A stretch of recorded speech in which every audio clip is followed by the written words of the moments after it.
Good morning. Welcome to Risk Neutral Trading.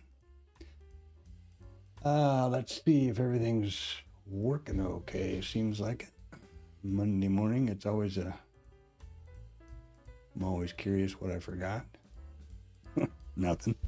Welcome to Risk Neutral Trading. This is my virtual trading journal. What I mean by that is I don't multitask very well, so this is a great option for anybody with the similar issues. For me to journal, which is important, to be and pay attention to the market and focus on the market all day, and at the same time be typing and screen snapping and all those kind of things, it doesn't work. So I capture everything on my video here from my two primary screens, and my voiceover or this narration provides insight as to what I was thinking at the moment, and so that works great. And I stream to YouTube for a couple of reasons. Number one, it is complete transparency and accountability. And the second is I can review the stream on any device. So that's real handy. Now, I am not licensed to provide financial or trade advice, and I don't intend to do so. If you take a trade or follow a trade, you can lose more than you've got in your account, and you should be really aware of the risks involved with futures trading. However, having said all of that, any trades that I take here on Bookmap are on my live futures, AMP Futures actually is the broker account. So this is live trading. Any trades that the system takes or that I might put on somehow over here in IRT are in the spirit of backtesting and forward testing strategies, because I only trade vetted strategies. And these are taken in the simulated environment here in Bookmap, or in IRT, I'm sorry. So that's how this works. And I want to be real clear about that, so there's never any question. And now let's get back to what we were doing here. So, there's a disclaimer in the description here, so please read that. What else am I got to say? It's a Monday morning, and who the hell knows what's going to happen today. The blockade of the blockade is supposed to start at 9 o'clock. I mean, if that's not the quintessential description of an oxymoron, I don't know what is. But hey, welcome to the world. So let's get on with whatever we can get on with here besides unfortunately, the geopolitical craziness is what's ruling the roost as far as, here's what happened yesterday. Here's what happened in the overnight. We just gapped way down. Now we're trading back up. We're still way below we're going to be opening in a gap down situation. It has traded some back, and why, who the hell knows? So let's look at the numbers here now and the reports. We'll just get on with the typical pre-market, and I don't know what else to do. Now I use two news sources, investing.com and Financial Juice. They're both free. I use the free version so that they are available to anybody who follows the stream, from wherever you are. You can filter them for any time zone, country, reports that you want to follow. If you're in Kuala Lumpur and you want to follow the Nikkei, then there you go. You can click over there and away you go. This is my original older source, which I like a lot because they focus on traditional economic numbers that you won't see any, executive order signings or any of that kind of stuff brought into the calendar over here. And they don't usually add things through the day. These are forecast out into the future as they should be. Here's existing home sales. That's our 3-star number this morning, and it's at the top of the hour at 9 o'clock.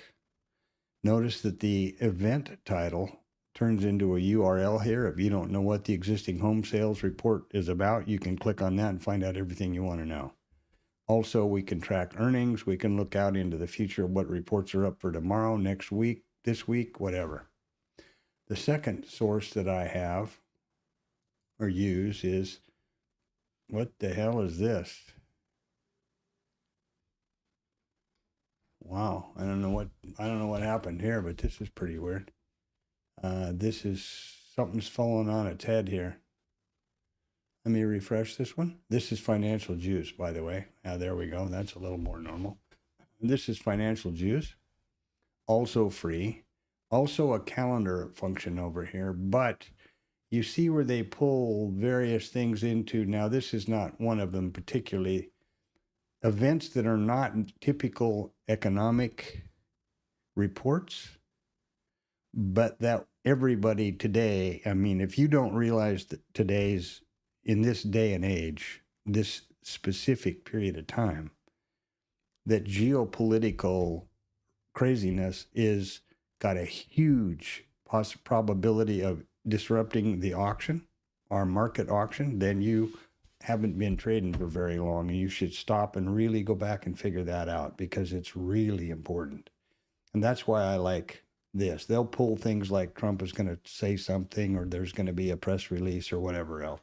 And today at 9 o'clock, the Straits of Hormuz blockade starts. So that, I would assume, is probably going to have some impact. So I'm going to be extremely cautious. And by the way, the intraday margin requirements are 25% of nominal of maintenance since 1700 last night through this to see what the hell happens.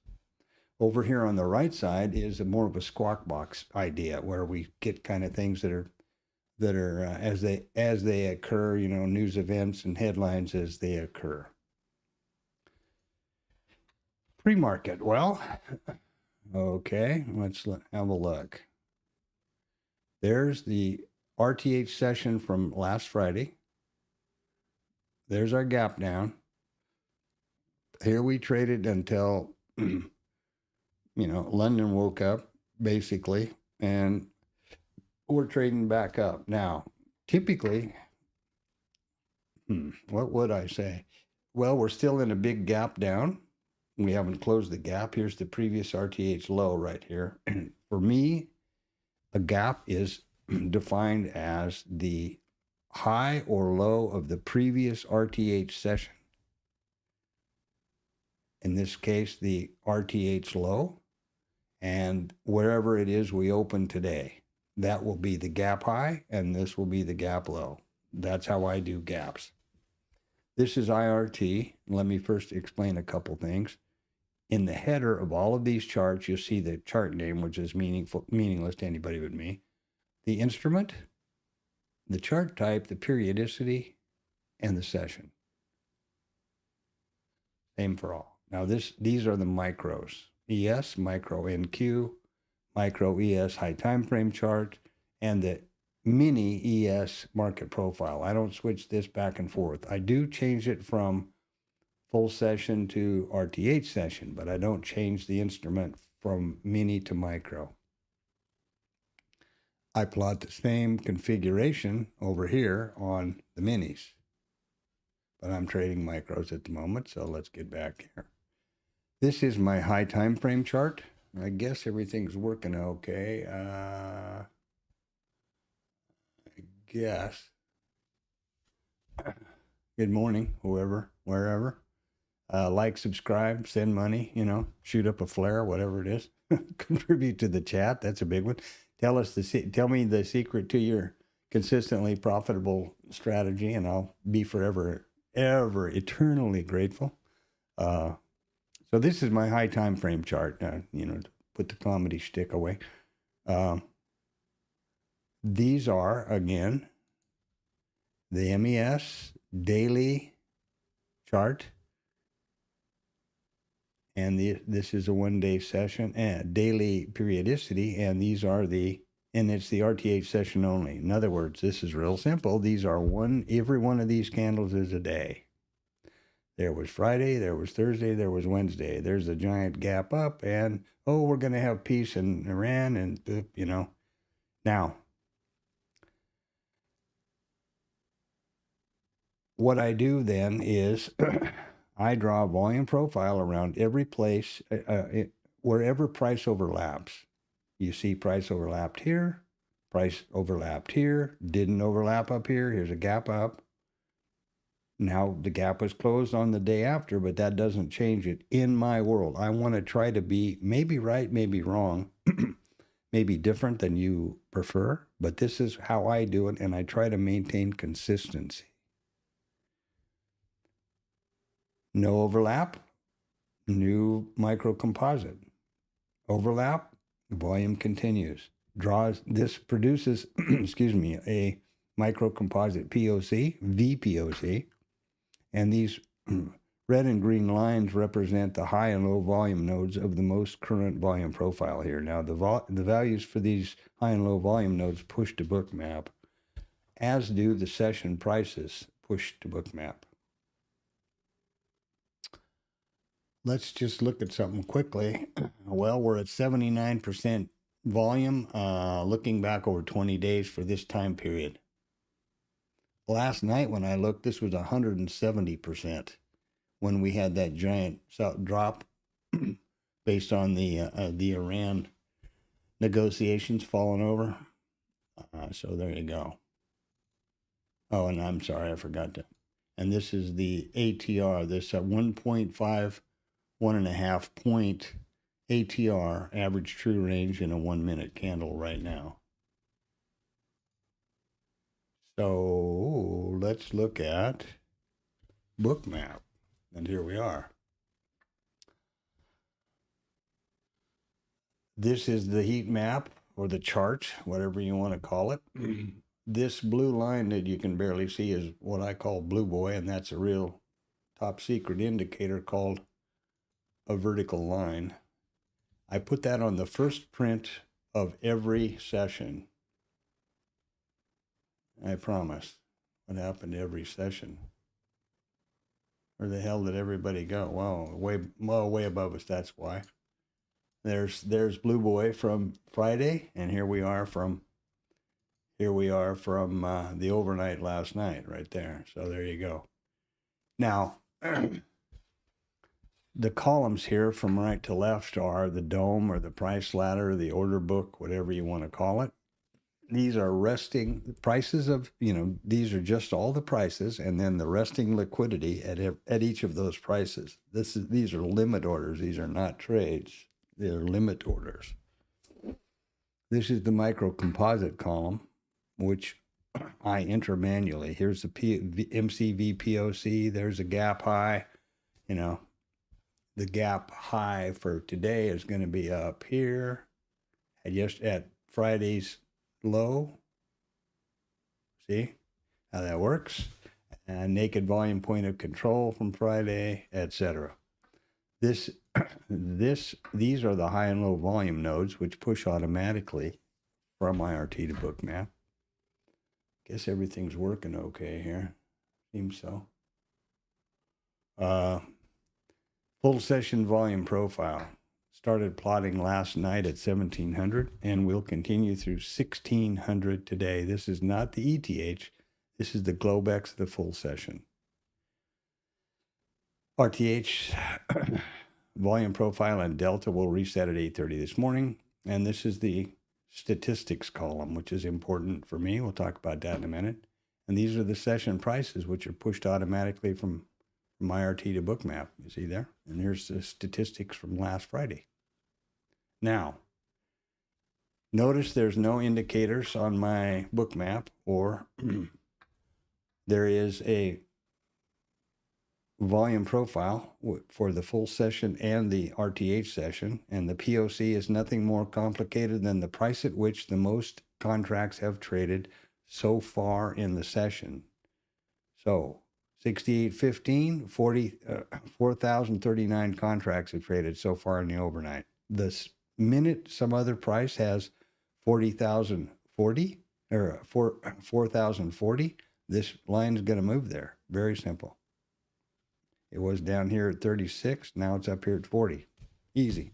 There's one for both. There is a VWAP for the RTH and the Globex, and there's an RTH mid. We have session prices, which are just, their initials, previous RTH low, developing value area high, overnight volume point of control. I mean, it's pretty simple, eh? The only kind of lines that sometimes are a little confusing are the IB high and low. Because of the naming, they're from the market profile days, and it stands for initial balance. What these two levels actually represent in the real world are the high and the low of the first 1 hour of the RTH trading session. Nothing more complicated than that. Now, this next thing we're going to do here is determine the open type statistically, and that's pretty simple. If we opened right here, there's only two criteria. If we opened right here right now, how would that open compared to the previous RTH close? Well, that's way up above us here somewhere. I think right there. It's lower than the close. And how would it compare to the previous RTH range? Well, there's the previous RTH low, so we're lower than the range. So we are lower out of range. The next thing I do is change the column title. And that's just selfish on my part, so that when I look at this screen snap or the stream, I can just look at that column title and know immediately what the relationship was. I'm going to now get rid of these statistics because they're from Friday. Clear the notes. We'll look up the statistics for today. And they come from right here. Now, there's only 4 open types. This was Friday. We've determined that this is going to be today. Okay? IRT will conveniently highlight the correct open type, but only after 8:30. So it doesn't do us much good now. Okay, the way the system works is also very simple. It looks back at the most recent 1,715 trading days. Of those days, we open lower out of range 258 times. The overnight volume point of control was revisited 73.3% of the time. Overnight volume point of control. Drum roll, please. And that's as hard as it gets right there. Now we're going to just go down the list. Overnight low is 71.3.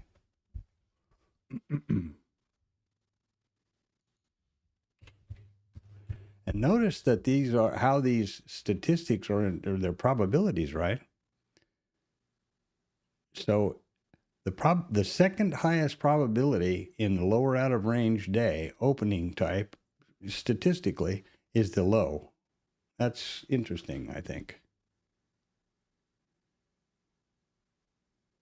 And I don't think I got that right. Try that right there. There we go.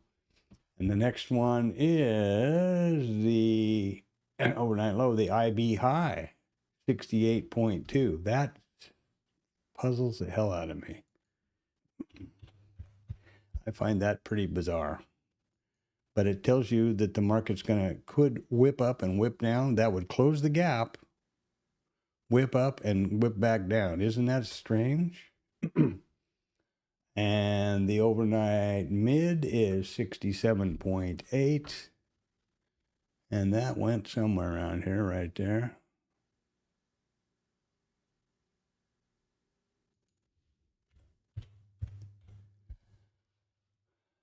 What are we looking at? Okay. Excuse me. And the previous low is 66.7. Well, that's right there.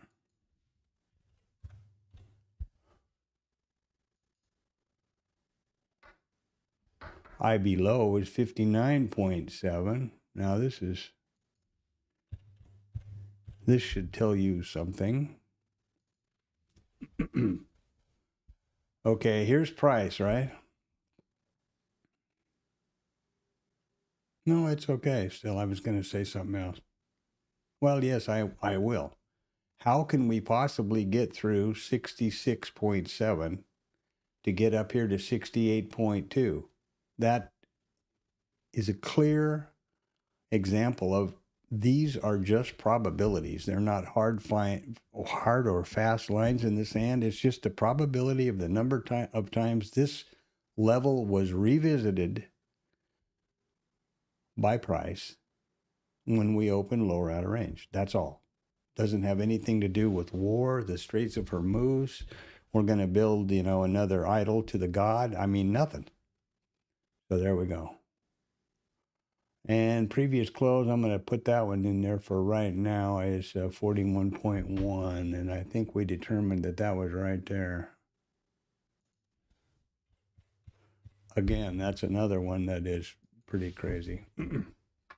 Okay, at this time, I'm going to do something that I do every day, which is a TLab snap. So you'll excuse me for a minute. This is why I said I don't multitask very well. Well, this is a perfect example of that.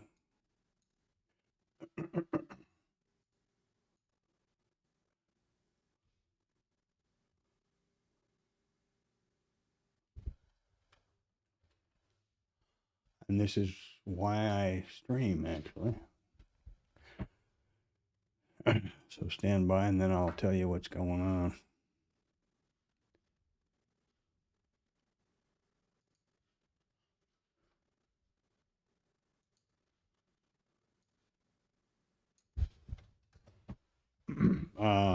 Okay.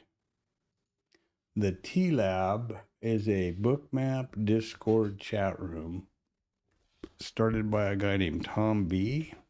And every day about 8:20, I didn't do a very good job of that. I post this for folks in there that don't have the charting and access to all of these different levels. So just, it's just a help. I used to be quite active in that room, or that it's a Discord chat room. Remember, it's funded or it's sponsored by Bookmap. So obviously they want you to subscribe to Bookmap. I mean, come on. But you're never solicited for anything in there. Tom has started trading it back in the 80s. He's got like 46 years experience, professional and otherwise, in his own account.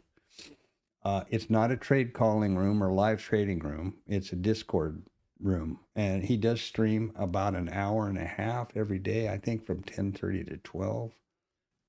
Primarily a recap and analysis of from pre-market, along. So there's that. I was quite active in there once upon a time, and till I started my own stream here, which is based on his suggestion to focus on your own market and narrate the market for you, which is what I'm doing. But I feel a sense of gratitude or whatever to Tom, and there's a good group of people in there. So every day about 6 in the morning, I post the reports for the day, and every day at 8:20, I make this post. So that's that. That's the TLab. Now, the next thing that I need to do here is be able to trade. First of all, I will not be trading this morning because the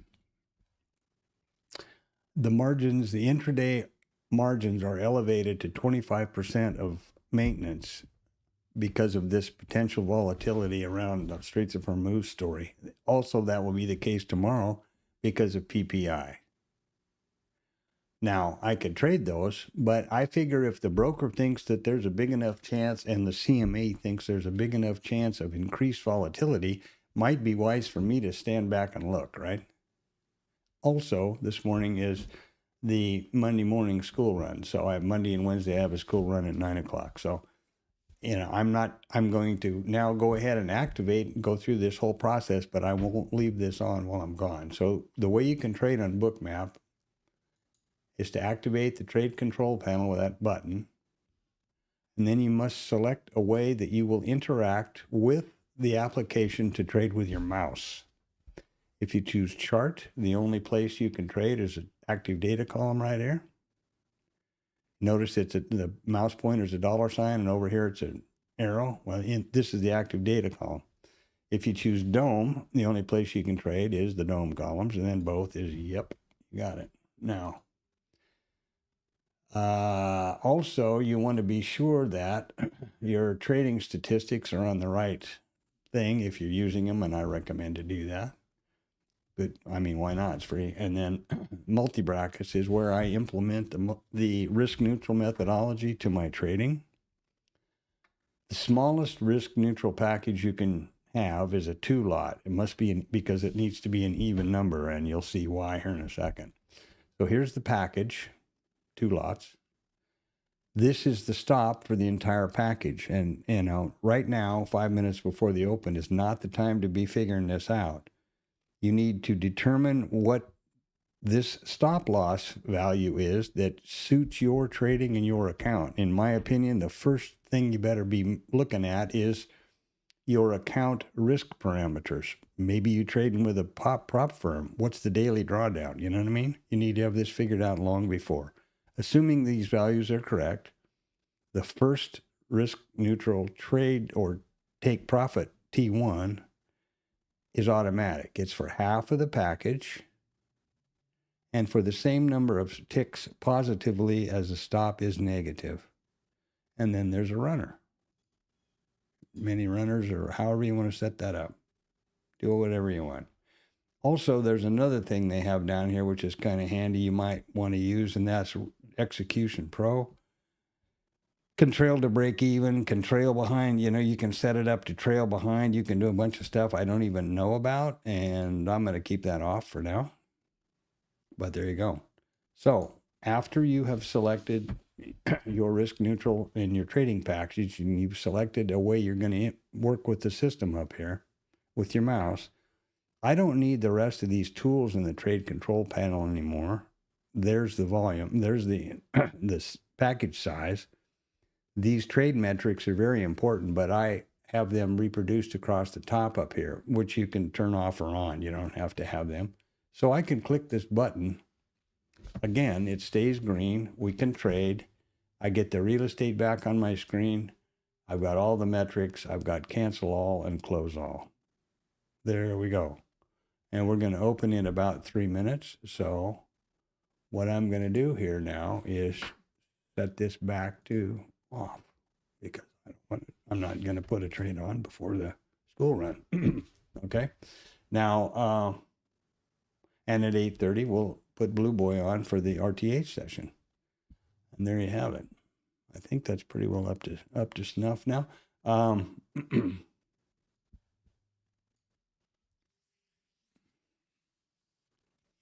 Crazy times.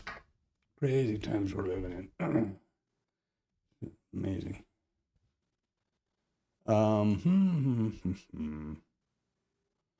Yeah, I guess, you know, tying the pre-market back together here. Typically, well, first of all, of course, we're going to open in gap rules. So that will be premier. And then the gap rules would say that if we close the gap relatively early in the session and are accepted in value or in the previous range, good possibility we'll trade across it. If we don't or are rejected out of value range, good possibility we'll trade in the direction of the gap. You know, it's the same old thing, like all the traderisms will either go up or down. But, you know, people like to wax eloquently about that stuff. So anyway, we are essentially balanced inventory. Actually, if you look at this volume, we're long inventory tonight, or in this ETH session. So let's get over here to the Bookmap, and let me make sure Tam's moving.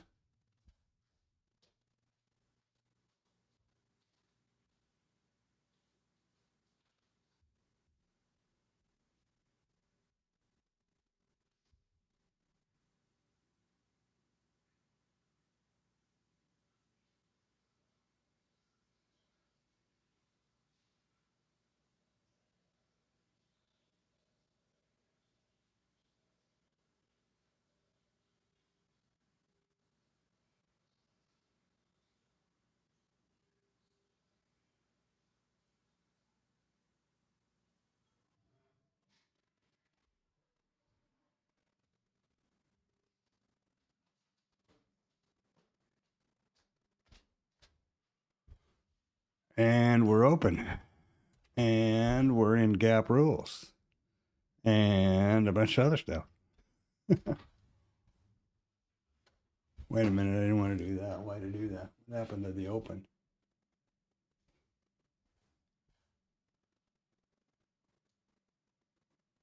Okay, hit too many buttons there. And we did, well, we reset the volume profile, but not the delta. Go figure. I don't know how the hell this shit doesn't work. It does work and something else happens. I guess that's good enough.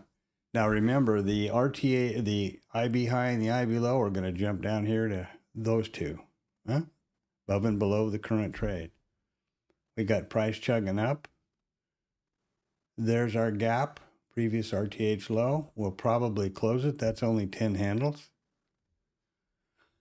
And I will jump over here to IRT and set these to the full session. I mean the RTH session.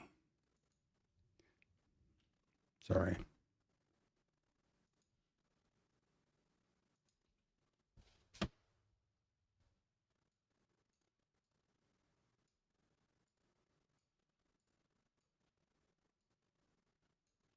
Here we are today. Come on, man. This thing is so irritating. Okay. IRT gets really bogged down easy these days. There's so much data coming down the pipe. This thing doesn't know whether to flip or fly. Basically.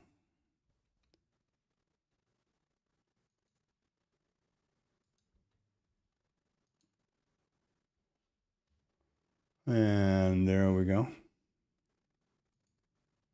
So remember again, this is the mini. Here we are. The micro. Here we are.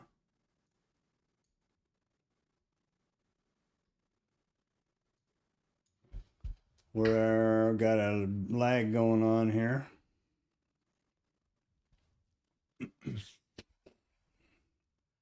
Let's see what's happening with this opening range goodie. The lag's killing it. 20-second lag. Ridiculous. It can't possibly trade that. I don't know what to do about it either.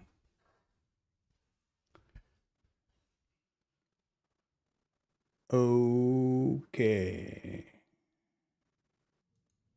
Remember that any trades that are taken by the system on IRT are in the IRT simulator, because I'm not comfortable or confident enough in my code ability over here for these backtesting, no problem. But for taking this to the next step of having the system algorithmically trade live, my live account with my money, not for, yeah, no. I don't have that. Those skills, I'm not comfortable, confident about that, comfortable with it, whatever, however you want to look at it. So these are 5 points high. That's probably a little wide, huh? Let's go with that. And let's get over here. There's 1 point high. Let's get our super expensive vertical line out here and smack it on the opening print, which is right about there.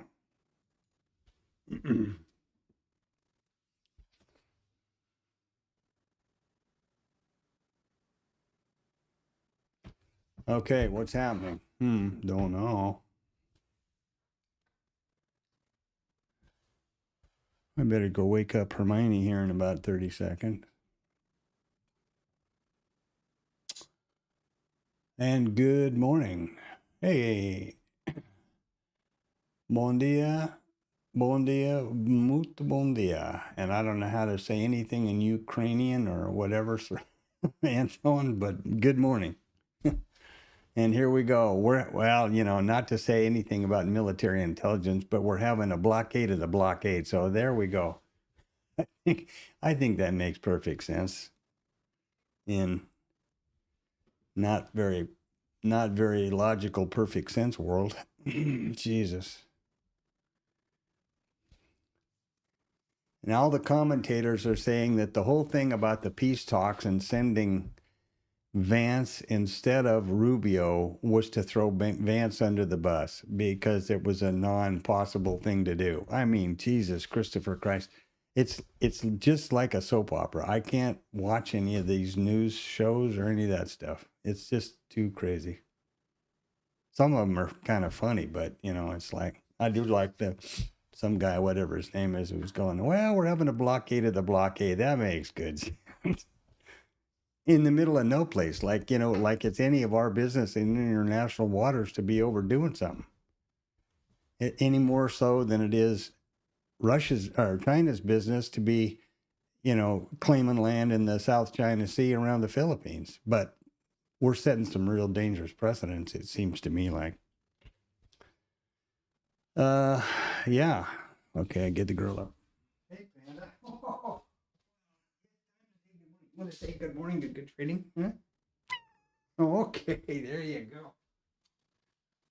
Oh, that was good luck in cat talk. Yeah, we gotta get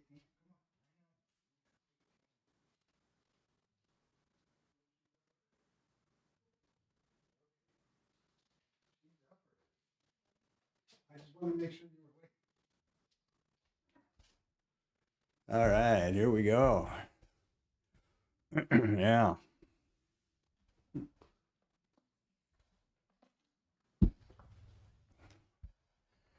Yeah, it's a.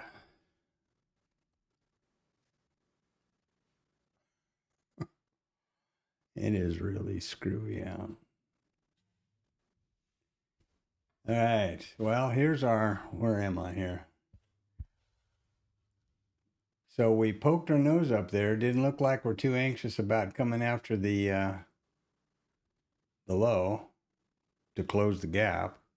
By the way, and Anton, I figured out using a different color scheme on these, I can keep the background dark and still see all of the profiles. It's a little bit busy. And one thing I noticed that it doesn't really highlight are the opening zeros, but better than before when that one whole bracket was not visible. This one's called something vivid, I think. The white background really bothers my eyes. So anyway, there's that. Here we are over here. MCVPOC. Hi, Panda. Oh, well, let me guess. Starving, I can imagine. Oh.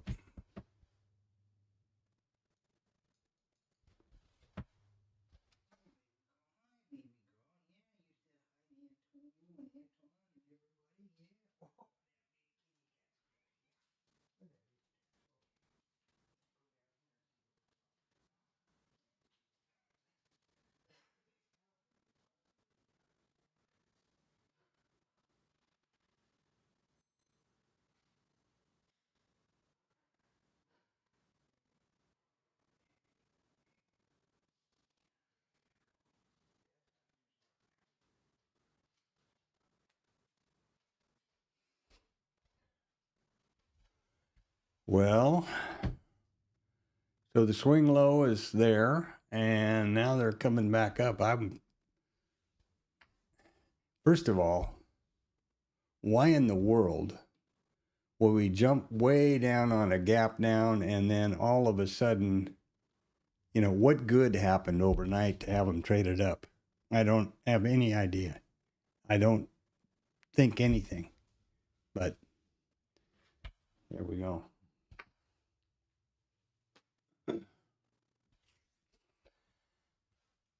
My only,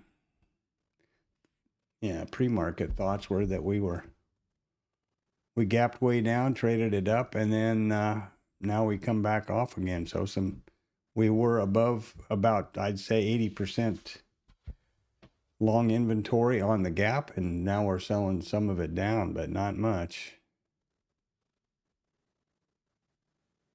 And here we are in the open over here, just out here like Pluto.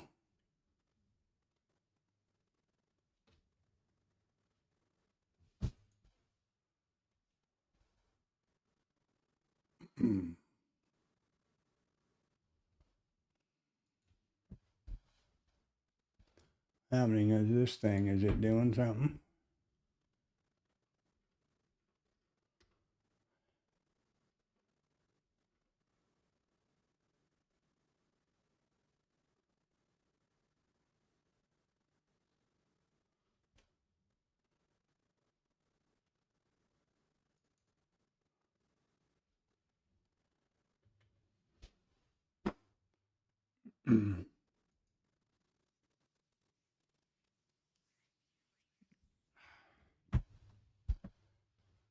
This is kind of I would fully expect this tight rotation until 9 o'clock. We've got a 3-star news event, existing home sales, and the blockade of the blockade is supposed to start at 9 o'clock.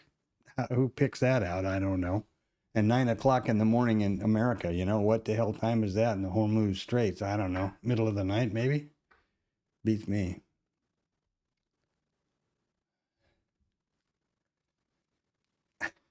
I think it's so hilarious that the big requirement was to open the Hormuz Straits, or we're going to annihilate a civilization.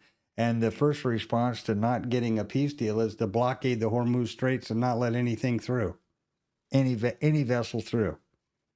I'm not sure how that logic works in any. I just don't get it at all. So, you know. Not that my understanding something is important, but if you know what I mean. I would expect we're going to just flop around down here in a tight rotation. We're at, what have we got, 26? Well, it's not very tight, 26 to 40, you know.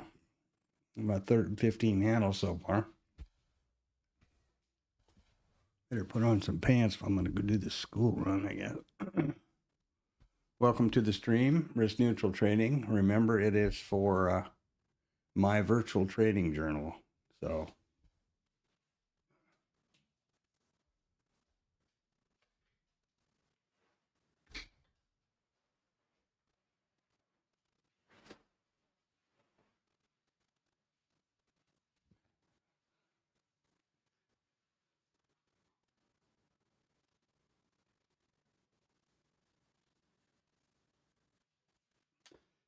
not for trade or financial advice, but I do trade live on Bookmap, my own funded AMP futures account. And any trades that are taken over on IRT, for example, here, would be in the IRT simulated account, because these are trading systems being forward tested on the live data. This, by the way, is an interesting chart I'm looking at. This is a full session chart, and the gold high and low are the Asian high and low session, and these are the London session. And this is the red is our current RTH. And the opening range high and low as per the setup over here. And you can see what that is up here. The opening range period is 5 minutes. Sorry. The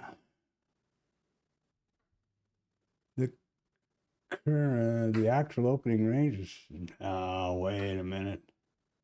Impossible. Something's basically big time wrong here.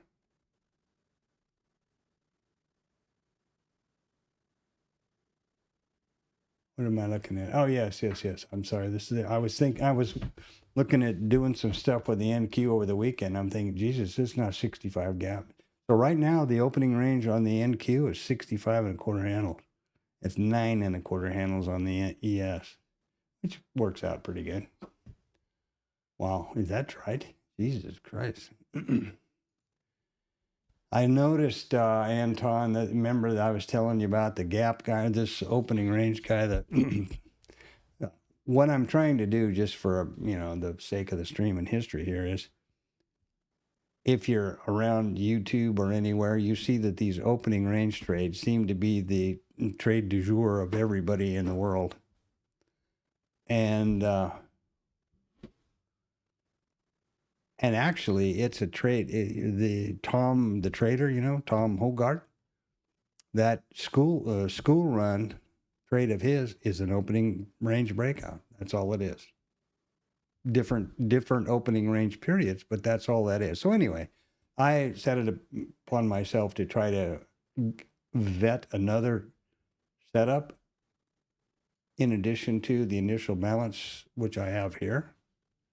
And I've set up 2 or 3 different ways to approach these initial balance trades and test out via actual backtesting whether any of those things are real or just pure internet, YouTube, influencer BS. So we'll see. And here's one. Well, it will be one as soon as I show you this one. This is just RTH only.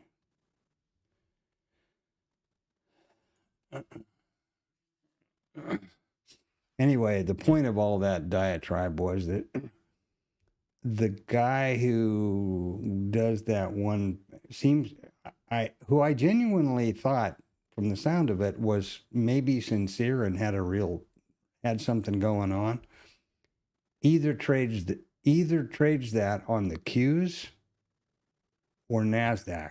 Well, I don't have to tell you that on NASDAQ, you're looking at, 200-300 points or ticks of risk. So that's out of my wheelhouse, pretty much.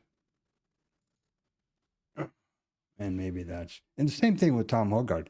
I don't know if you ever listen to any of his stuff or not, but he's trades a lot, big size for one thing, so what? But he'll have, 25, 30, 35 points risk to a stop on the NQ. Well, that's too rich for my blood as far as, my can't support that. So the first thing you've got to use for, with any kind of an account, whenever you're trying to determine your account trade or whatever else, is your risk tolerance, As like I said in the pre-market, the first thing that you need to establish and understand when you're putting together your trade plan is in my opinion, the most basic thing that you must start with is your account risk parameters. Otherwise, you're just pissing in the wind. Speaking of which, school run Monday. Okay, she's out of the shower. Everything's moving along correctly here. And I fully expect this rotation to happen until the top of the hour. When A, we get the news report, and B, I don't know how long it'll take to figure out what's going on with this blockade, but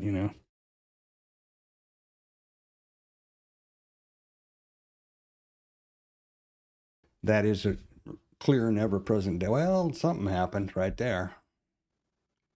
There's something news, in my opinion. Ahead of the game, I suppose Trump tweeted something. Jesus Christ. There was a whole theory of thought over the weekend in some of a little more, what I consider to be more credible people that think about the markets, that this whole thing is just playing the market. That they're just, we already know that has been some huge insider trades going off. Well, there they closed the gap. And if you think that wasn't some political statement, you're better dial her back. Let's see what happened. I don't know that I'll have anything over here. I mean, there is no release unless the Straits of Hormuz fell over sideways and something else happened. I'm sure that we'll get something will pop up over here for too long.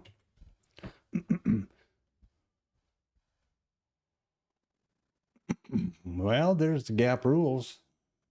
Now, gap rules are, remember, if we close the gap relatively early in the session, and if we're accepted in previous value, which is there's value area low, we have a very good probability of trading across the session, across the entire value area.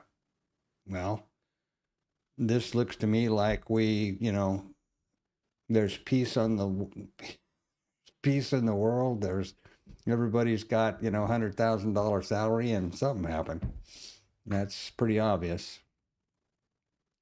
Taking it right up to settlement. It seems to me like, which has happened before in recent days, maybe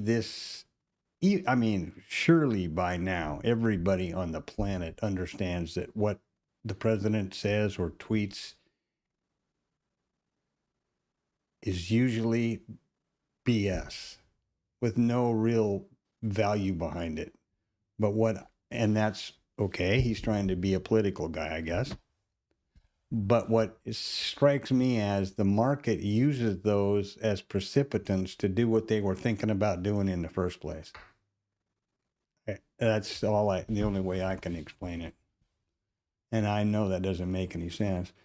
I also thought it was pretty interesting. I'm sure you guys were watching Orban, the Trump Jr., they called him, or Trump in advance or something like that. There's the nickname he's had that, pretty much similar kind of ruler that's kept 16 years in Hungary, lost the election, and without any question, no January 6th, no anything else, congratulated the guy and conceded the election, stepped down. I thought that was a real huge step, on his part, and congratulations to him. I mean, I don't know much about the guy other than what I ever read was bad, but hey, at least he didn't, at least he didn't do what happened over here. And he'd been in power 16 years. So good for him. Well, what happened? I don't see anything here. I don't see any news. If you guys have got something, throw it in the chat. I don't see what caused that spike, but something did. The ground news is not usually quick enough to pick that stuff up, but let's see.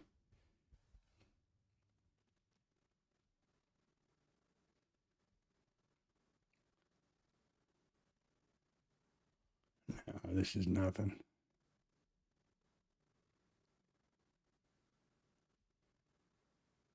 I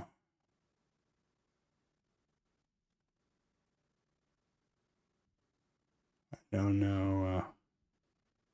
Nothing here that I see. Nothing here that I see, but I would say definitely that was news driven, but yeah, what do you want? Okay, I'm going to be on the school run here in another 5 minutes or so. I'm on off, so, the cat can't come in here and start showing me up because he's a better trader than I am. And one other thing that I think I forgot frequently in the pre-market, besides, selecting which method you can trade with your mouse, two things that are important. First of all, if you choose the chart column, which is right here, this is a dangerous spot. Any place you accidentally click over here, you have a trade or an order, whether you meant to or not. And I've done that way more than once by trying to size this column and get the mouse out of the, looking somewhere else and trying to size the column and click in there, and then I'm in a trade or an order.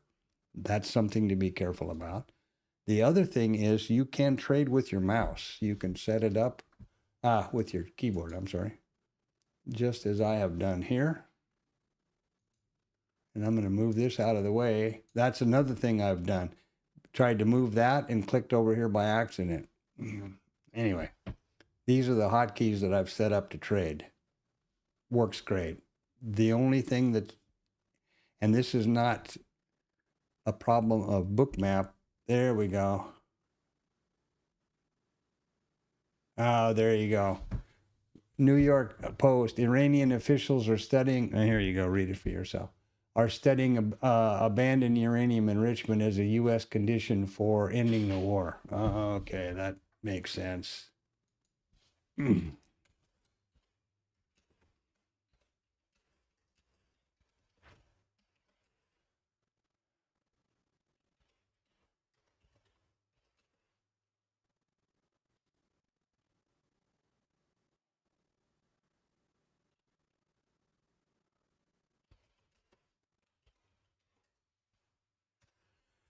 Well, that had to be something, and that's a good reason to pop the market. But anyway, back to what I was saying. If you're going to trade with your keyboard, the focus of the operating system must be on Bookmap, and that's typical of any operating system on any computer. For example, if I were clicking over here on Financial Juice, going, oh yeah, here's that's great, and then looked over at my Bookmap and wanted to do a keyboard entry, nothing would happen. You got to put focus over here by clicking somewhere on the application. And with that, and the fact that the world is going to have peace and everything's coming up roses, I'm going to, and this is the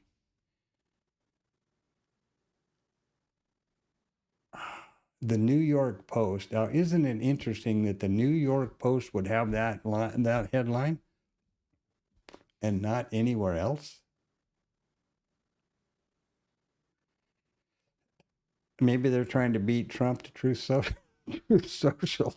Boy, he's going to be pissed if they start getting the jump on him, I guess. I don't know, man. It's too crazy for words. I've got to now start thinking about school time. So I'll see you guys later. I am off to the school run.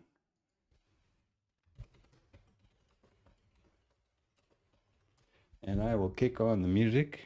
I don't know what else I'm supposed to do that I didn't do, but I'll do it, whatever it might be. And hopefully I'll be back in about an hour. Yeah, I hope you're standing by and not getting chopped up. There we are. Everything's okay there. And there.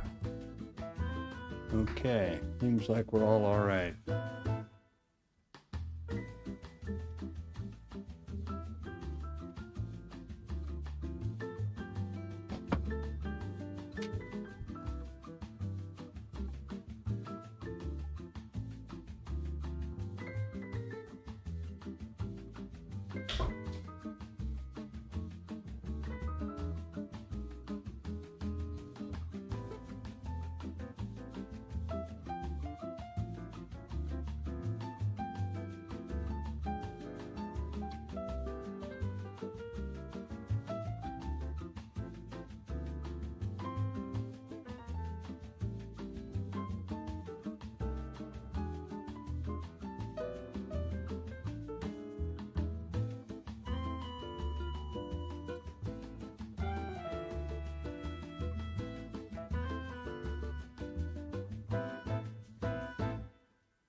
Well, all right. What now? Oh, well, I see they're having a problem parsing something over here.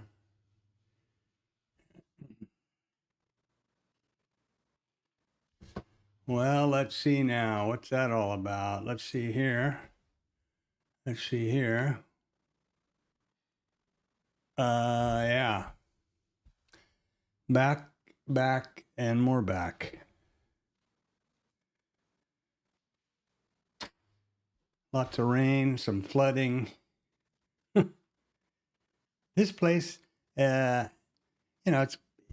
pleasant. I got to say, we haven't had any unpleasant experiences or any really weird things. But it seems that Texas kind of lurches from one weather disaster to the next. It's like it's a hurricane, and then it's freezing, and then it's flooding, and I guess it's just normal. But on balance, it's a pretty nice climate, actually.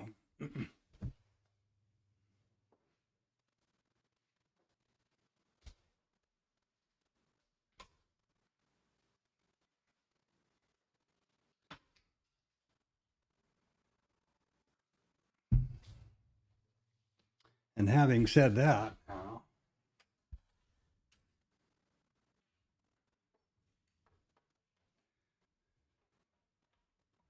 what has happened with the blockade of the blockade? Well, we just traded her up here to 9 o'clock, and there we are. There was that spike at 8, whatever it was, when they're going to talk about, the enriched uranium, and they haven't quit, right? Closed the gap, traded up, haven't quite gotten to the high yet, but almost there you go. So the gap rules were nearly satisfied today.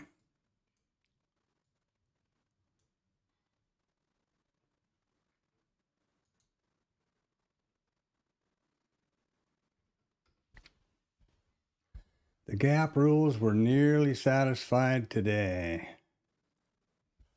And I'm gonna nuke IRT and turn it around here. It seems to me that it is. Oh no, we got no lags going on. All right, cool.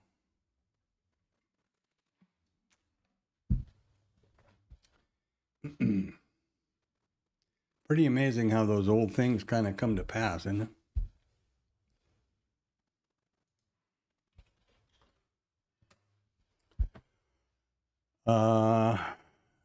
Okay.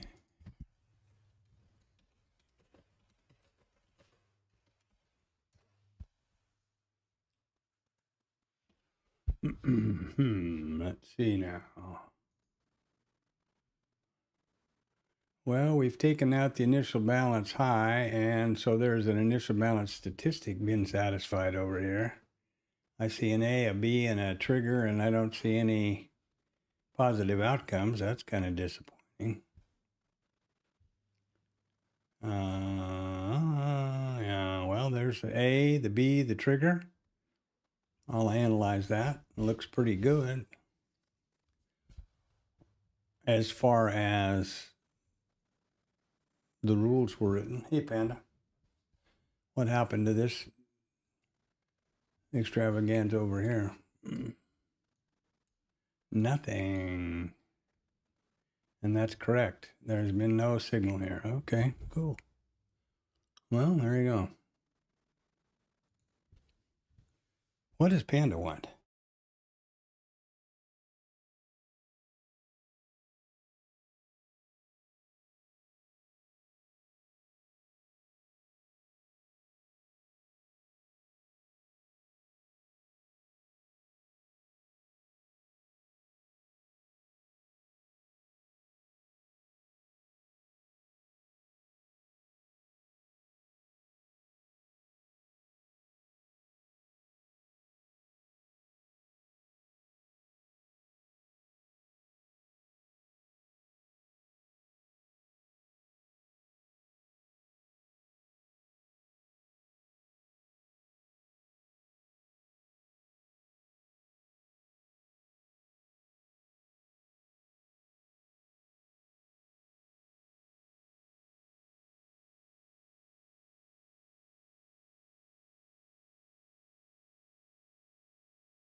IB failure here, I guess.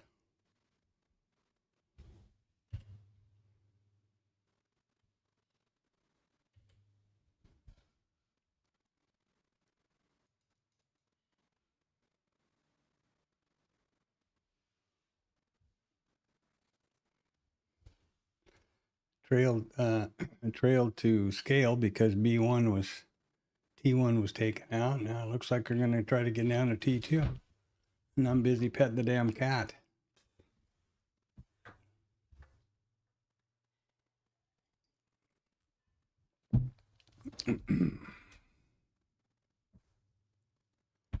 Yeah, the IBF or IBC there was a good one.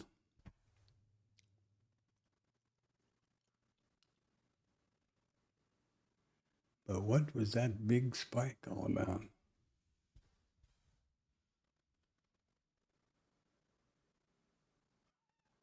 What, Panda? 10:38. What the hell happened at 10:38? Oh, this thing here. What was that?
Yeah, I clearly don't have a well-defined unconscious competence with trading to be doing 6 things at the same time and successfully doing this. And I don't know what to do about that.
Well,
Well,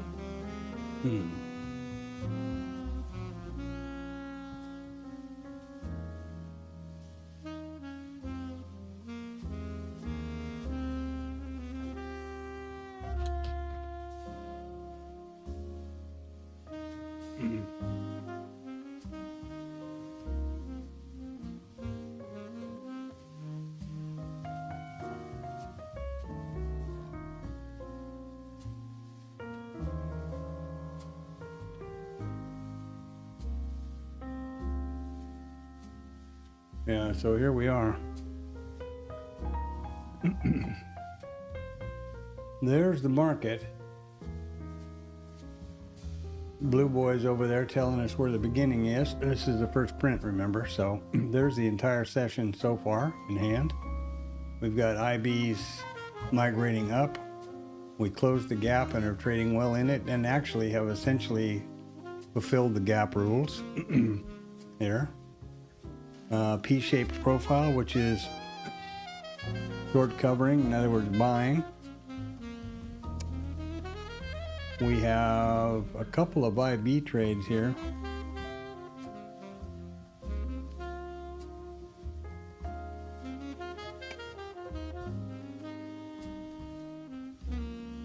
The opening range trade has not thrown a trigger, which is perfectly correct. The initial balance trade has taken two minus 12 ticks. Let's just check if that's correct.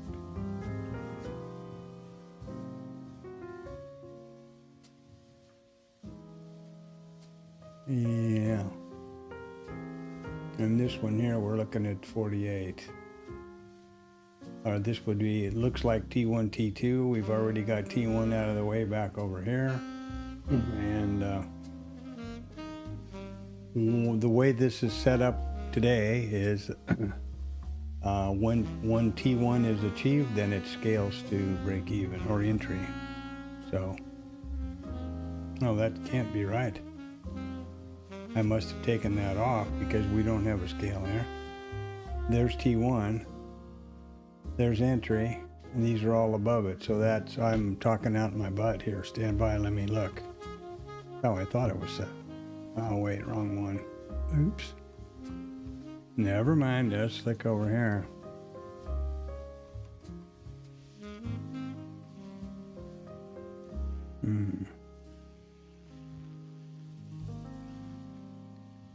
This is how it should be trading. Let me see if I'm seeing this the wrong way or what's going on here. This is an IB failure trade. All right, yeah, IB failure. Well, the way this ought to be trading is there's a stop, 12 tick T1, 48 tick T2. Got 12 ticks, which is T1. It's supposed to, it should trail to break entry. So I need to now see what the hell is going on here. Well, I tell you, leave this thing alone for 1 minute and I don't know what I'm talking about anymore. There we go. That makes a little more sense, I think.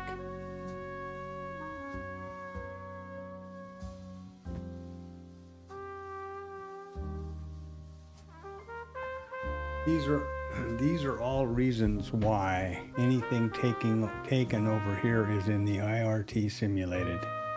Yeah? I don't want to have nonsense like that.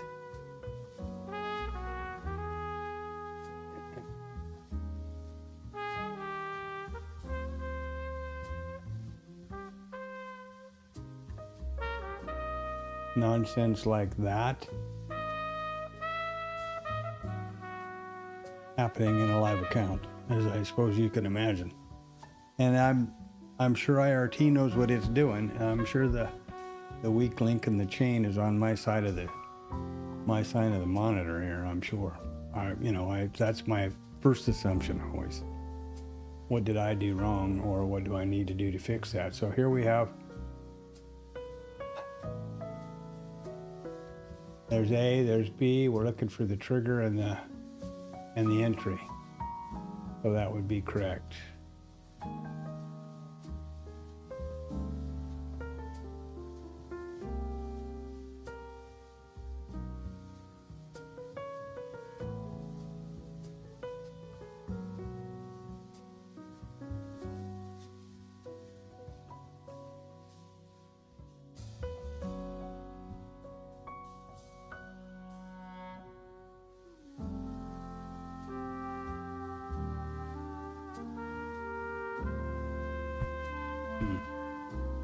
In my opinion, that was the trade that should have been there, but it should have been taken out with the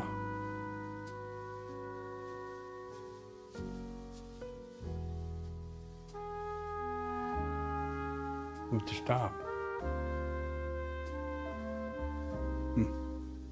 Well, there you go. This is now what this is, just quickly. The system is this trading system, having nothing to do with this chart normally, is now sending any signals to the chart and graphing them. These session signal markers here are just coded on this chart to represent visually what happens on the system. So are these lines or levels. This right here and these down here are a function of the indicator, which I can show you right here.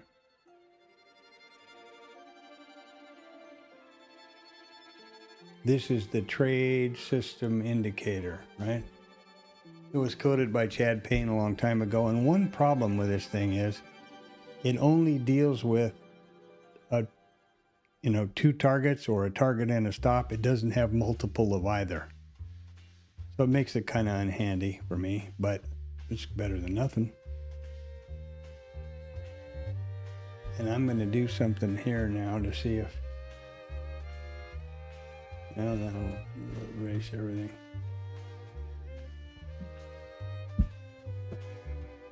As far as I'm concerned, this is a correct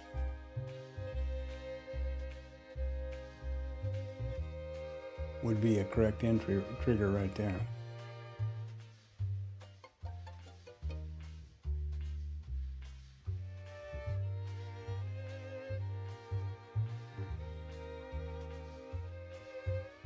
So why that's not short right there as it had been a minute ago, I'm honest, right? This stream is about reality and not BS. It's accurate, fully transparent, and when I say I don't know, it's, that's what it is.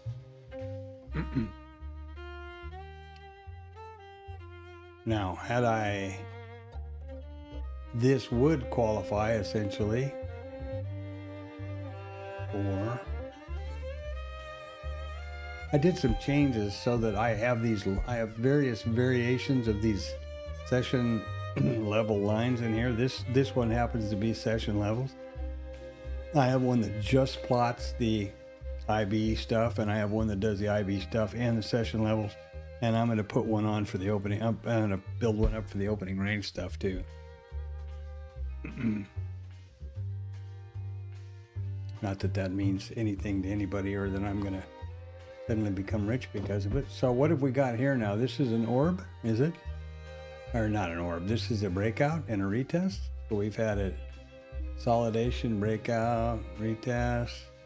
Are we going to get one down? I would be a little hard pressed to go short, I think. Unless we got some news, this looks pretty much upside to me.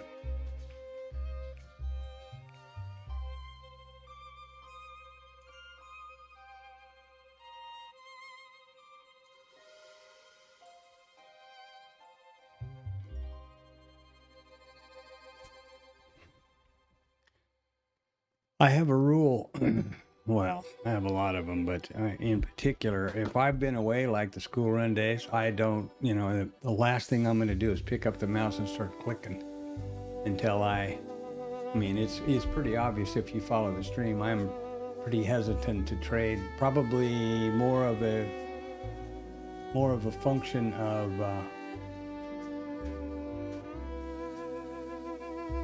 paralysis by analysis than I am over trading, certainly. But I need to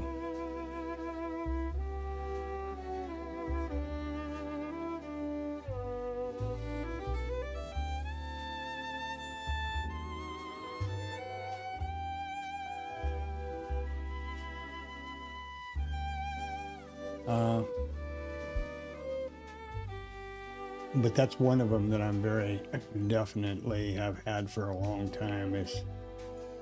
That's a real, in my opinion, that's a real recipe for disaster.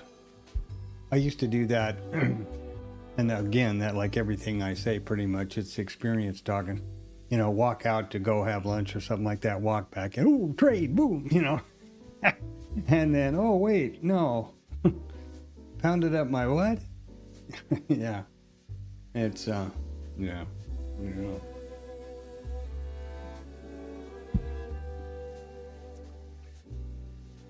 But I very clearly have to do something, and this trading has got to come up.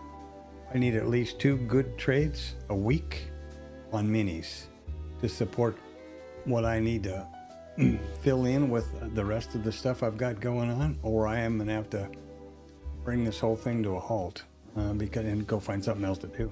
Because the point of this now is to support, this is my business, to support my family and me. And so this is not just a fun hobby or whatever, anymore.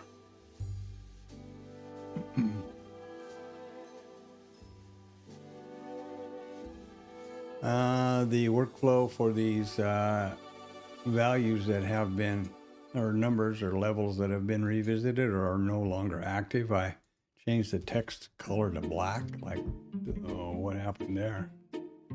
Why didn't that go to black? Oh, I see.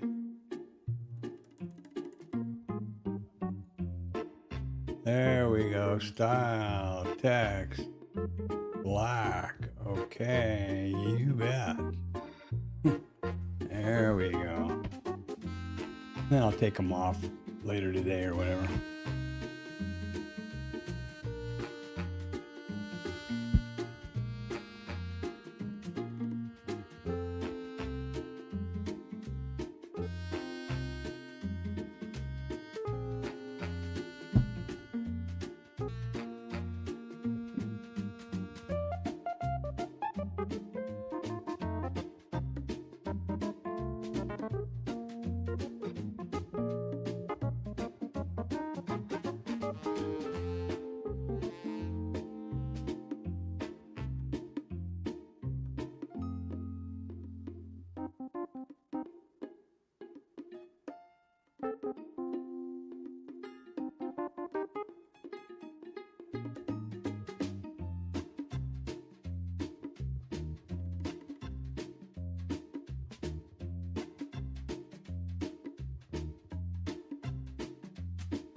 Oh, that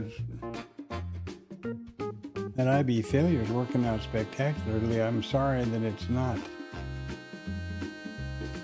That something happened to it over on that chart. I don't know why it was there and now it's not there. It's like, okay. Software elves, I love them.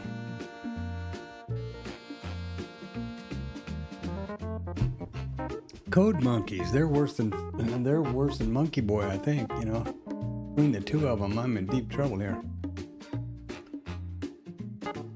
Quick, deep trouble, quick. And And I am not up to speed at all with what's going on over here. Economic report of the president. What in the Sam Hill does that mean?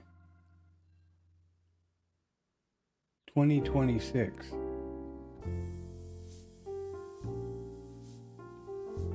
Is that America? I would think this would have some sort of something more than just that.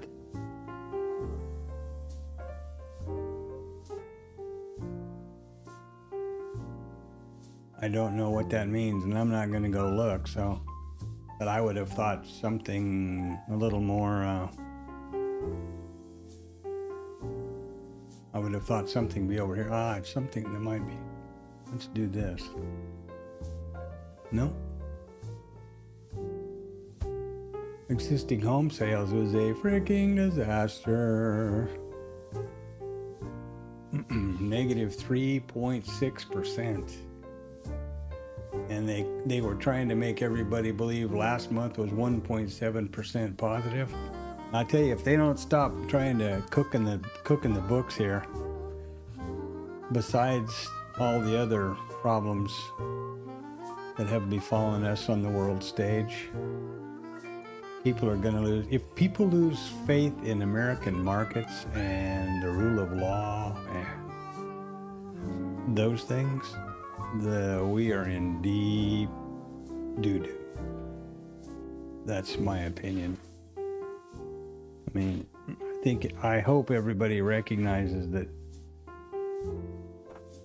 it's not the American people that necessarily feel the way and are responsible for what's going on, the majority of them, and that is going to be over in a couple of years. But if the quality of our markets and the faith in our markets and the bond market and our trading markets goes away, that's not going to be a pretty picture, in my opinion. And again, a lot of that is more or less parroting what I understand from people who are a lot more market savvy than I am.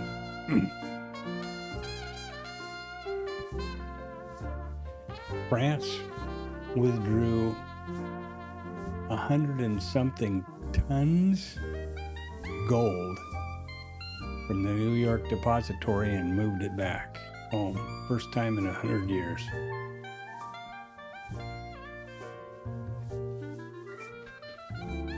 I want to say something.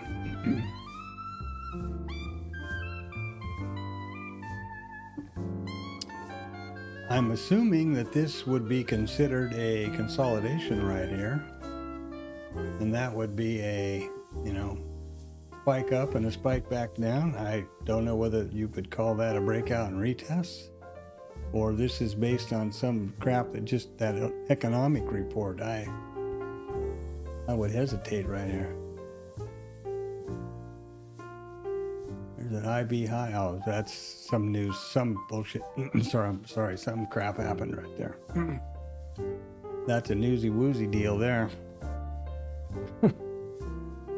Oh man, I guess that's an advantage. That would be an advantage to having the paid for services here, because these delays are,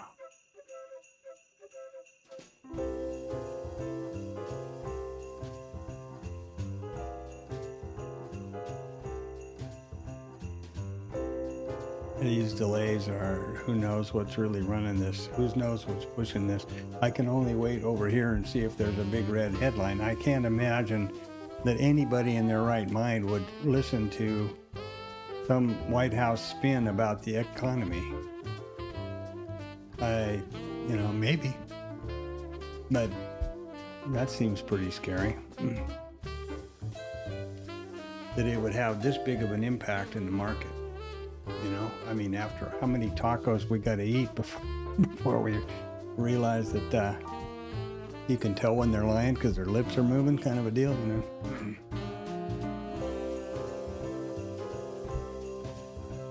Sad but true.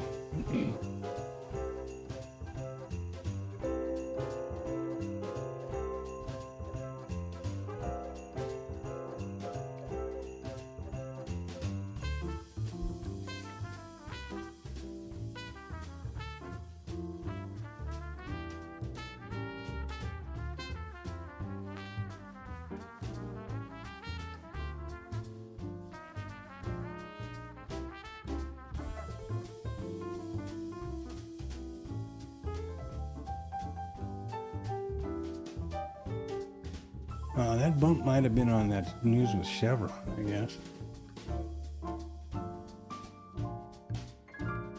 Which would have a little bit of, make a little sense to me.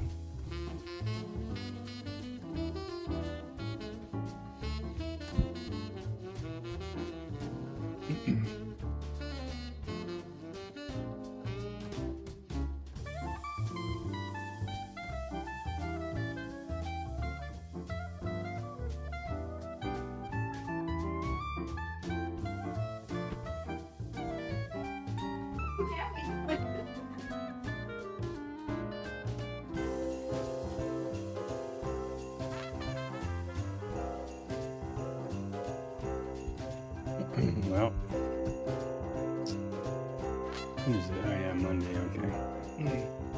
Well, it's taken another one, it says, on that spiked wakey up there. We'll see if that pans out.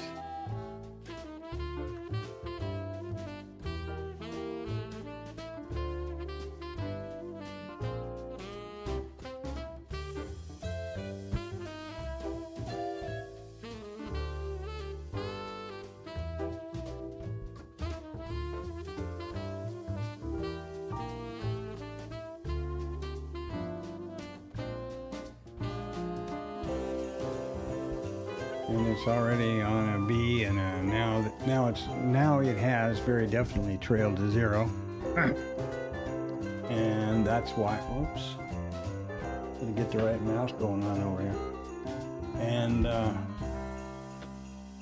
so here's A. Here's the first profit target, and then it's trailed to zero, and here we came through entry, and it scratched. So in essence, it's a 12 tick profit.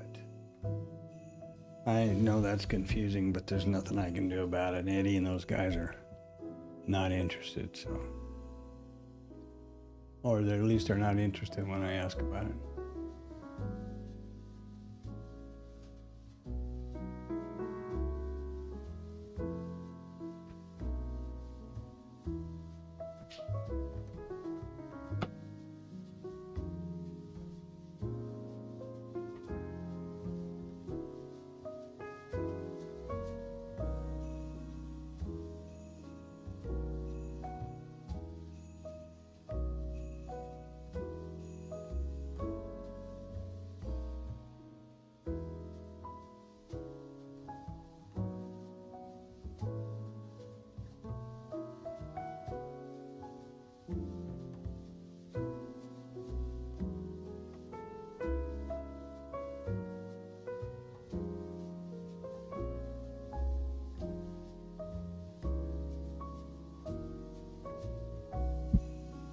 Well, we have another A now. Are they going to go IB high or IB away, up, and away? Who the hell knows? Shorts in this environment would be counter trend, which I don't think is a particularly good idea. But the signal could be the signal, right? Now that I'm watching, there's the A. Where is the goddamn mouse is the next thing we need. Sorry, the damn mouse is the next thing we need. There's the A. We're going to get a B or a B. The B meaning price enters, the low in this case would be within the pullback zone, or the high within the continuation zone, and then pull back to trigger is the, oh boy. So we got an A, a B, the trigger. Now this should be the B now, unless it pummels right through it, because my rule is if it goes clear through the level, it's not valid. Trying to make something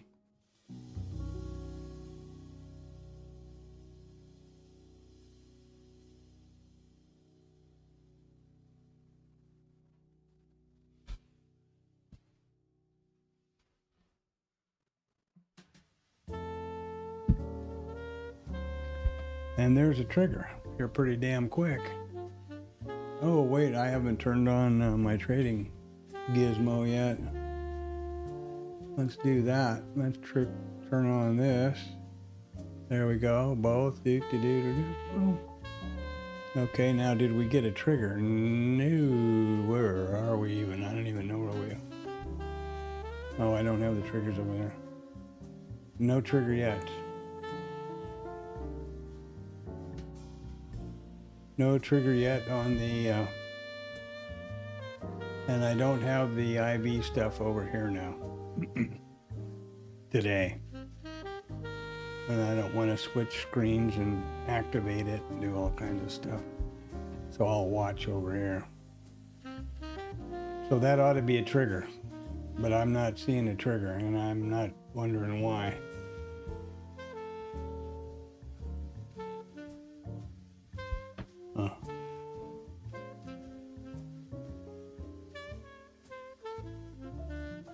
Well, I am extremely curious as to why.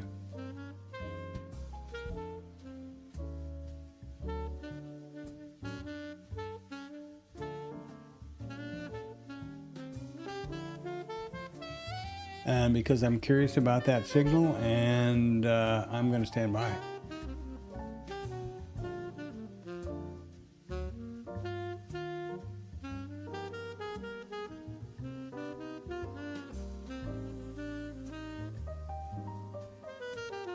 No, I know why.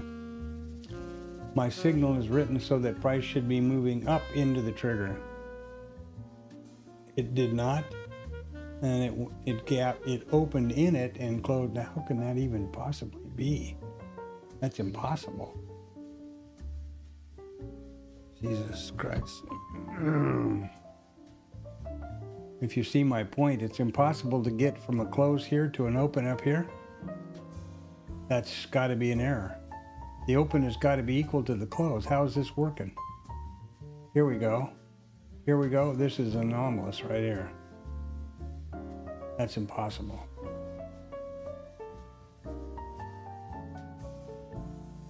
Whoa, man. Okay.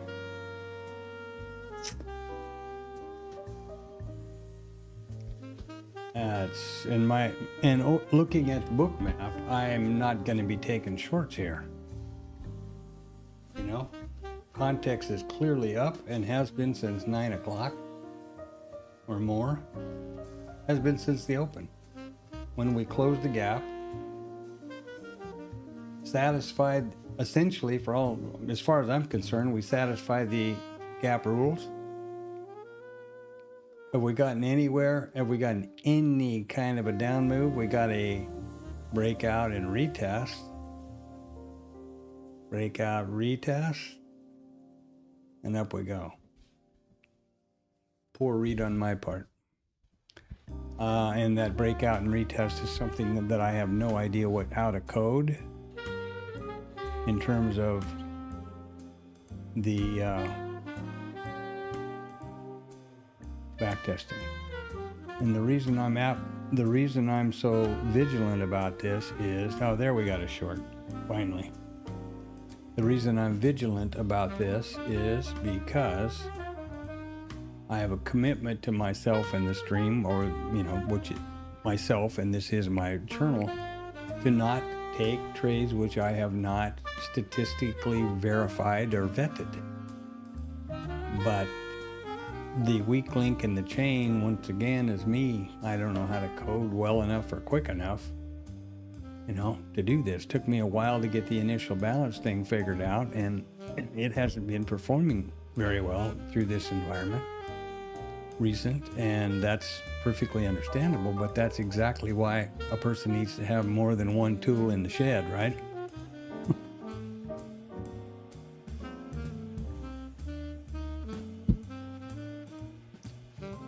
And I'm not going short up here back into the POC. I think that's stupid.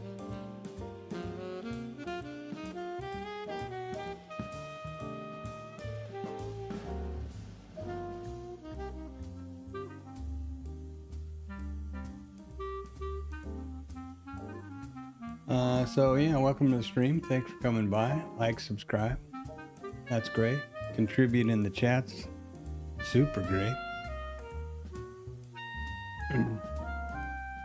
And yeah, I think my analysis of the story over here. Here's a consolidation. You know. So there was if you want to call it a breakout and a retest, or you want to just narrow it down to this consolidation, breakout, retest, big breakout, retest, and guess what? Of course, that's hindsight, that's rear view mirror, that's something I really don't like. But I don't know how to exactly, hey, how you doing, Anton? I don't like rear view mirror trading at all, but then again, I don't know how to differentiate it except what I'm doing right now, which is to say, looking back and analyzing what the market has done and seeing what potential opportunities I missed, like this right here. Breakout and retest, breakout and retest. You know, by no means am I suggesting I knew that was going to happen. And here's more. This is the kind of crap that's going on with the geopolitical environment we have today, right now, today. That is, that's, you know, so we're going to have peace. Somebody retired, you know, somebody got laid. Who knows what the hell happened.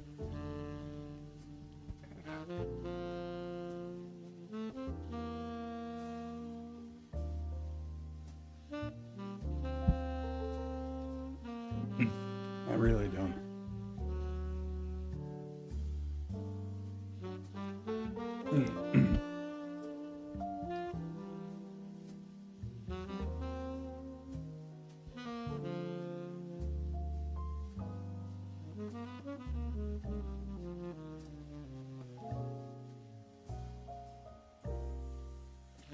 And I didn't take the trade, obviously.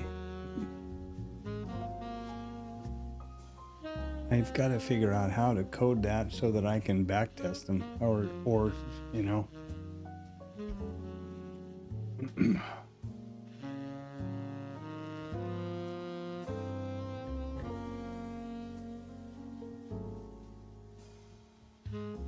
Yeah.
Well, I have no idea what to say or why, but it's obvious what's going on.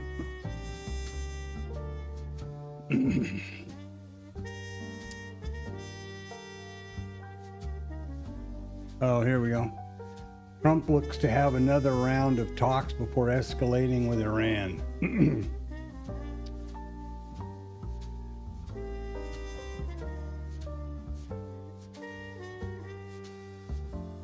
So, yeah.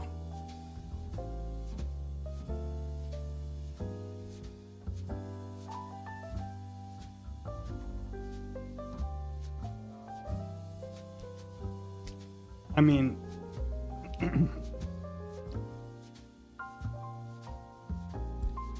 you can understand, I can understand Iran's point of view. Well, let's see now. You enrich uranium and have a bomb.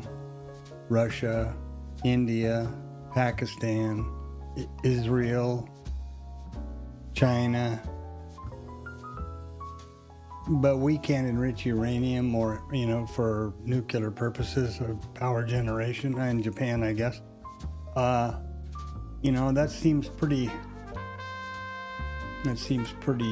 chauvinistic or discriminatory. I can understand their point, Why shouldn't we have one, and Pakistan and India and Israel can all have something? I'm not talking about the bomb even. I think you need to enrich uranium. I'm pretty sure you need to enrich uranium for power generation. So,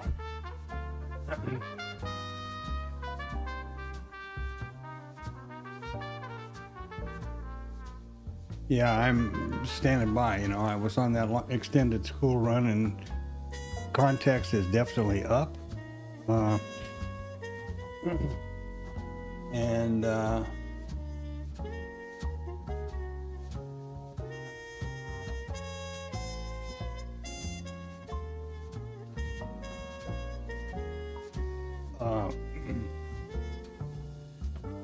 Yeah, context all day is up, so I'm not looking for shorts, frankly. I have a real thing about trading in alignment with context,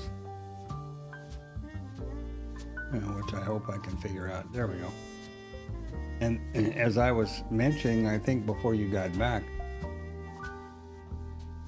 I'm 100% sure, 99% sure, that this right here is a consolidation, and here we have a breakout and a retest and a breakout and a retest, and up we go. Now, absolutely hindsight, but I think that's correct. And also, even more importantly, I don't know how in the hell how would you code something like that?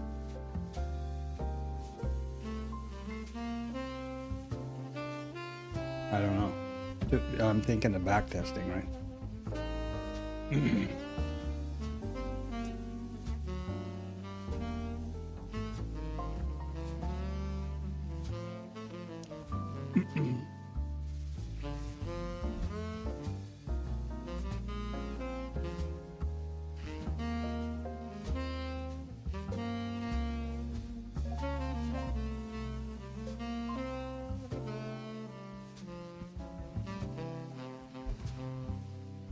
And it just keeps going.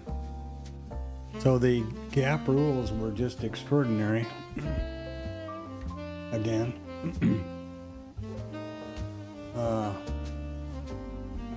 Funny how those old things, And it could well be that those old things don't really happen frequently, but that my monkey mind and our human ability to, you know, fulfill confirmational bias, you know, bias confirmation, and it seems to me in my mind that they're quite frequently the gap fill on a normal basis. Ah, wait, now we can look at this. Trump to speak at any moment. Fox News. Well, there we go. That's, you know, get your shorts out. I don't mean that. I don't mean that out of the drawer. I mean out of your chest of drawers. But, you know.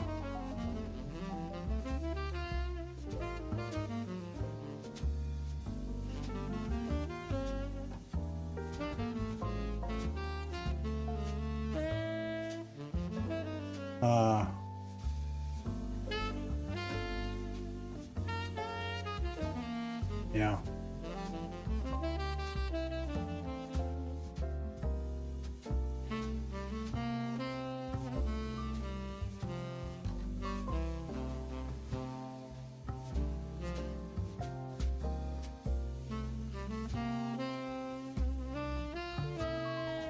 Yeah. Yeah, it's a mess, you know. It's that climb the ladder, burn the ladder mentality, which I don't hold with, and yeah, you know, living in Malaysia, which, as you know very well, is Muslim, absolutely no problem, and that is any, how does that old saying go? Any generalization is dangerous, including this one. You know, it's just, imagine, you know, you're pigeonholing an entire group of people based on their religion. I mean, there's some wackadoodles out there, no question about it, but there's just as many wackadoodles over here in this Christian national thing, as far as I'm concerned, as there are any, you know, as there are on that side. Or maybe not, but I saw a real funny, see if I can put that out there.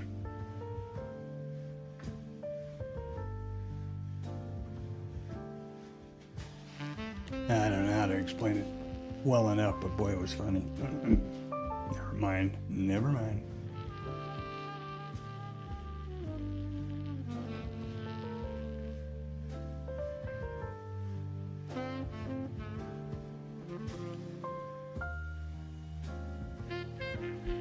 I was pretty impressed with Orban, or whatever his name is, the guy from Hungary there, the Trump Jr. or Trump Sr. or whatever.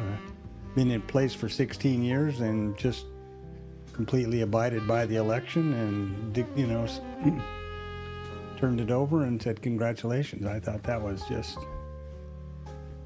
impressive. I never did expect it, actually.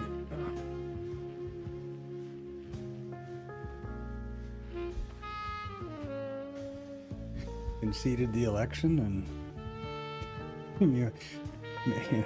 you know, crazy. Every time I think about that January 6th thing on, you know, unfolding on TV, it's like, are you kidding me? And what's he saying? Who's he saying? What's going on?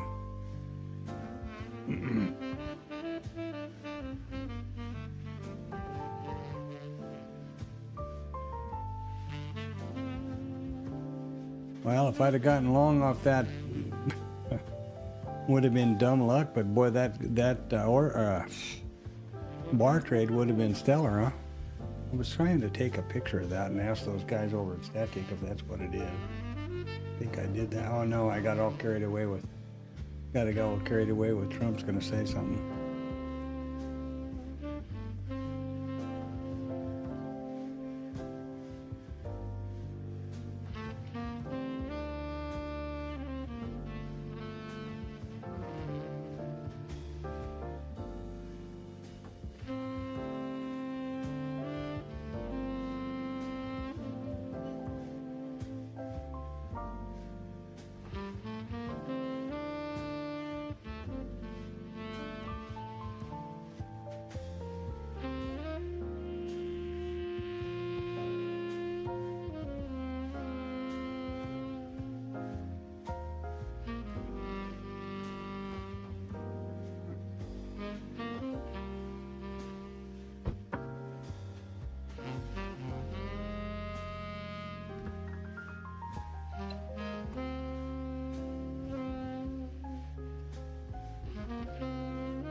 And also, how does the bar trade look here, I guess? The bar, breakout, retest, breakout, retest, and up. And I think that's just imagining stuff, I'm afraid. That's what I'm afraid of. So easy to, you know, confirmational bias with the rearview mirror.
Yes, I had the wrong screen. Here, what I was looking at was this. Now, one of the major deterrents to me was it's just riding the POC, you know, which I think I can turn that off, actually.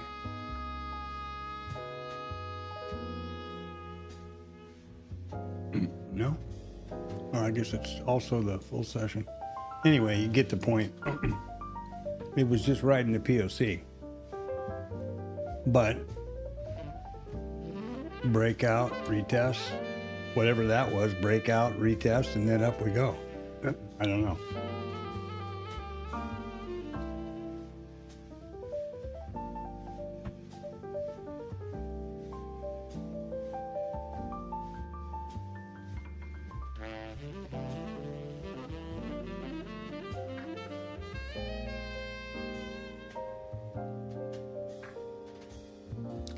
And of course, like any rearview mirror thing, you could also make a case for, well, here's the beginning of the breakout of the bar, breakout, retest,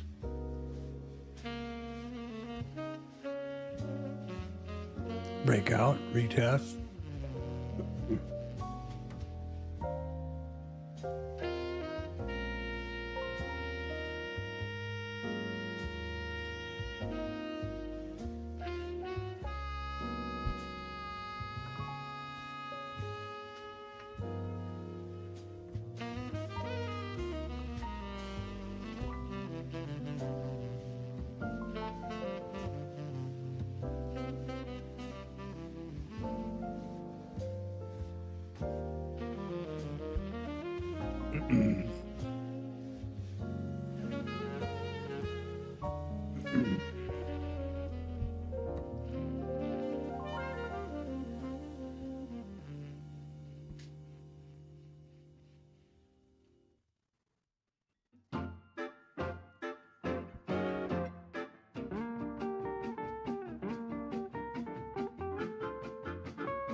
Dana.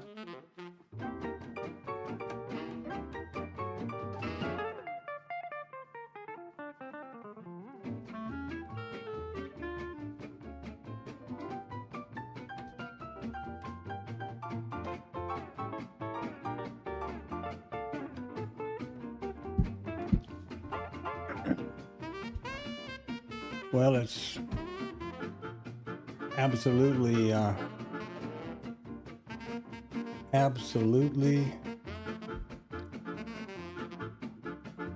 news driven.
I guess that rectangle is pretty much the breakout and retest I was talking about.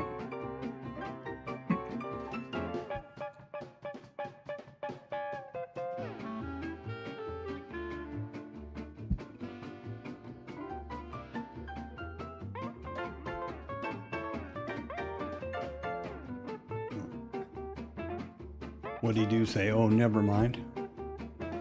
We just dumped it 10 handles there in the blink of an eye. What's going on now? Man, I'm so tired of all this stuff.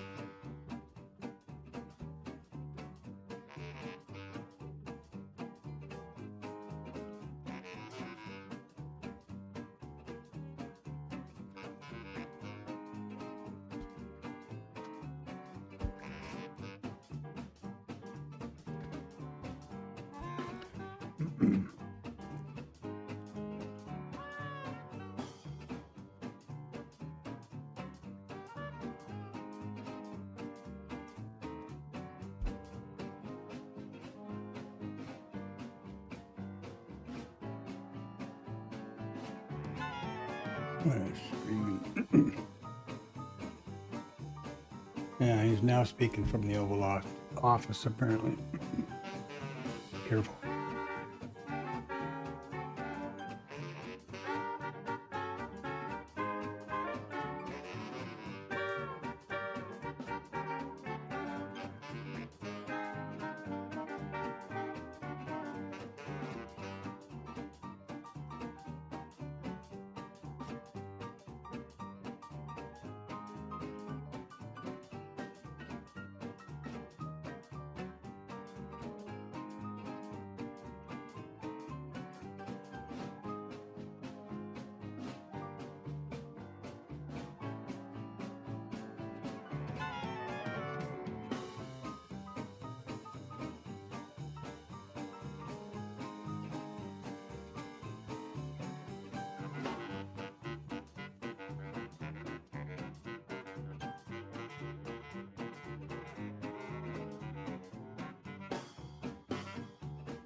Yeah, maybe when those things set up, just put one on either side like an opening range.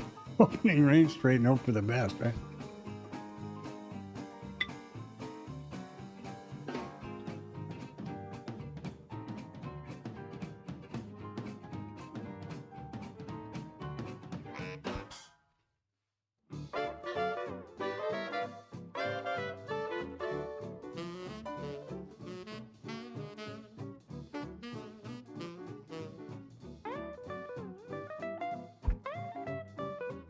The problem with that is I've actually mentally done that before, and you take two stops, one on the top, one on the bottom, like, you know, you get bam, bam, bam. Stop both directions, and then it goes.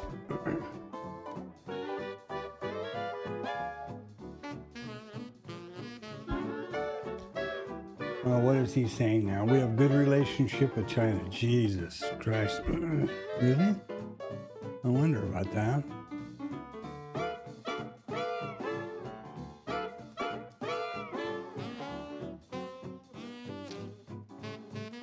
Okay. No.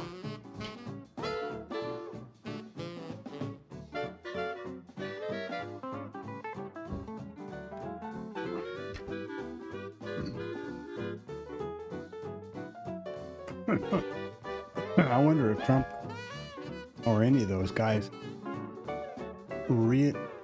have the shoe has dropped and they've realized that there was no crisis or war or Straits of Hormuz, anything, until, however and for whatever reason, Israel convinced America or whatever you want to believe, and they went over there and blew a bunch of crap up. There wasn't a conflict. And according to our intelligence, there wasn't a nuclear threat, and the talks seemed to be progressing, so they said. I really don't know. Create a disaster and then say you solved the disaster. I don't know if that makes sense.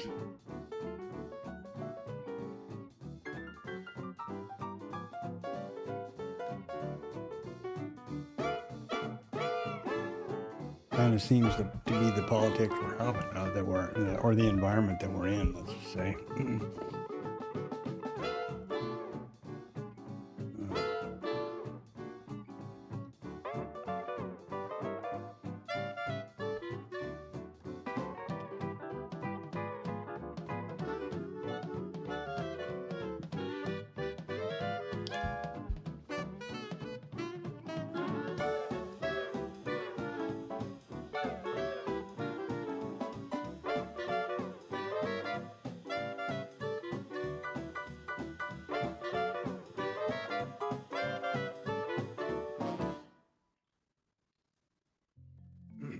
And there's all kinds of conspiracy stuff that these things are this has all been orchestrated to manipulate the markets because there's a certain group that are just getting the inside track and making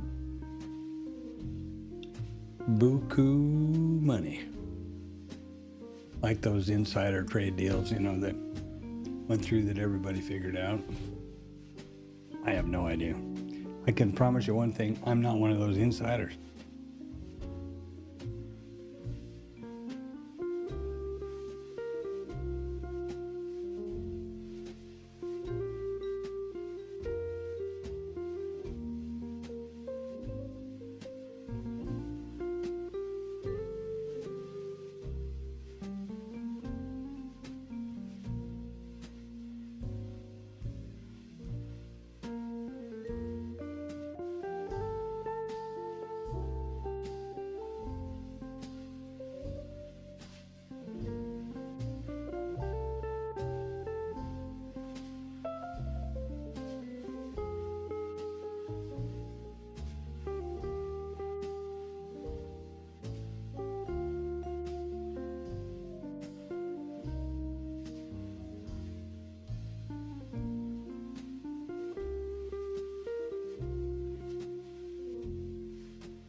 Jesus, we're coming up to 12 o'clock again.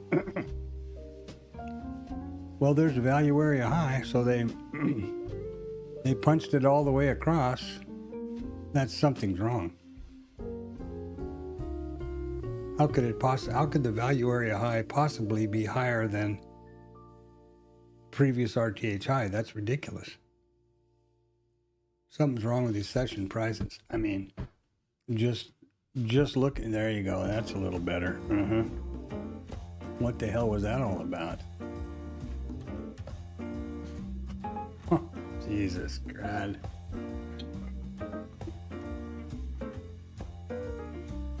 Crazy.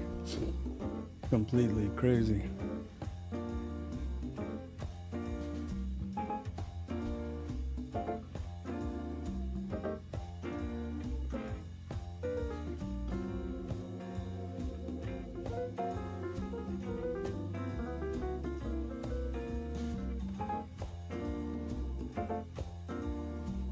Well, I think I'm going to probably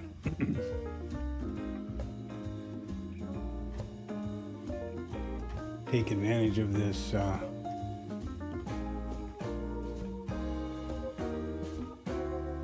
Trump talking, and it's 12 o'clock, and I'll go run through the shower and see what kind of trouble I can get into here. I'll be back pretty darn quick.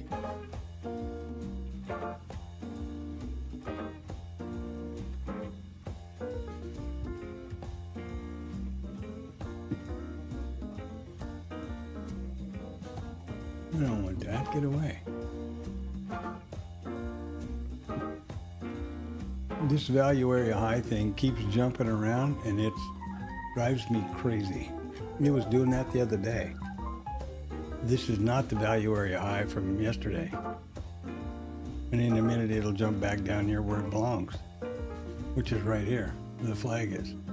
I don't know what is going on with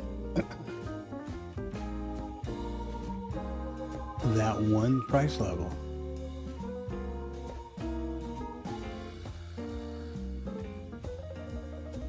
Well, now I guess it's two.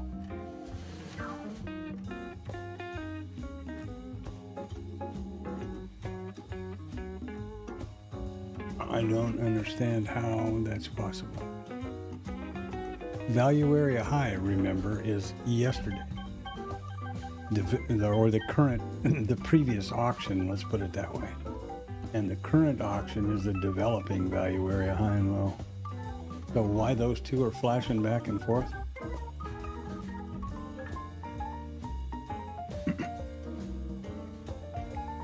I don't know.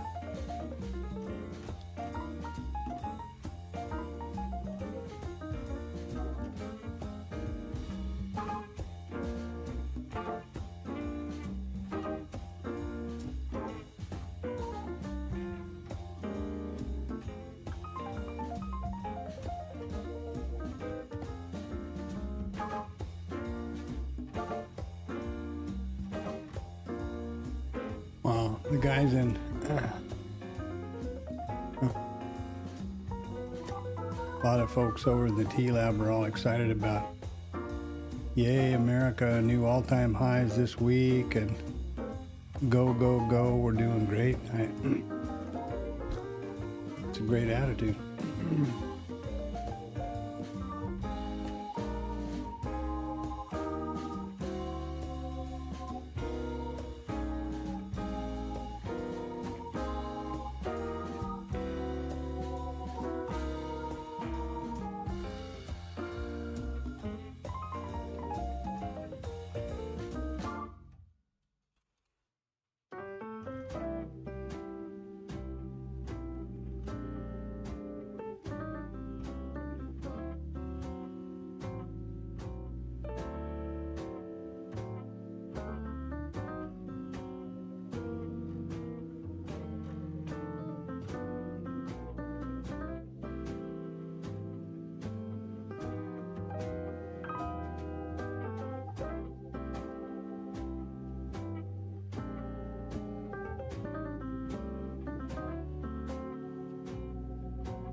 Yeah, so let's see. Furs is signed up for Claude Max, $200 a month, and they're gonna get new all-time highs, and wow, a lot of stuff going on around here. Looks like.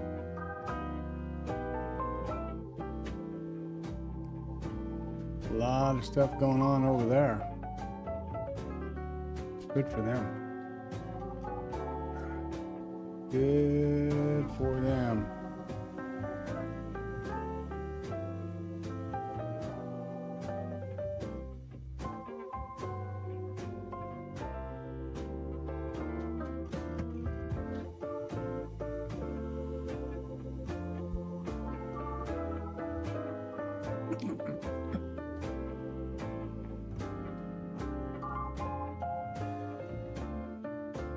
I, on the other hand, I'm going to take advantage of the 12 to 1. I'm sure there'll be a 12 to 1 today. I'd be floored if there was not. I think I'll re-download or do something. Do something with IRT. I'm going to put it on the backyard. Let it take a bath. I don't know what to do with it. Why that value area line? And there it go again. Jumping up there again. You see that? It's flying up and down. It's supposed to be down here. It's supposed to be right there. Now I know it's not jumping back and forth on my, and there's developing up there. I know they're not jumping back and forth over here. So what the hell, over? I mean, I don't know why that would be. Jeez, I'm sick of this shit. Sick of this, sick of this. Huh. Let's see, I'm trying to see if I have, I want to see if that's happening on IRT.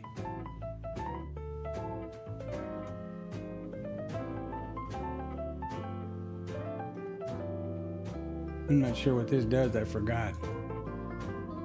Oh, session levels, there you go. Oops. I got so much crap going on here and don't know if I'm foot or horseback half of the time. Let's see, does this have the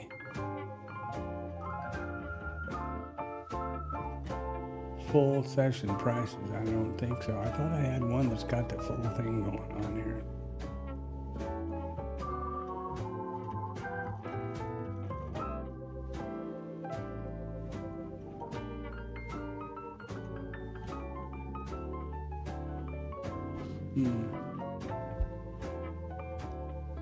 Well,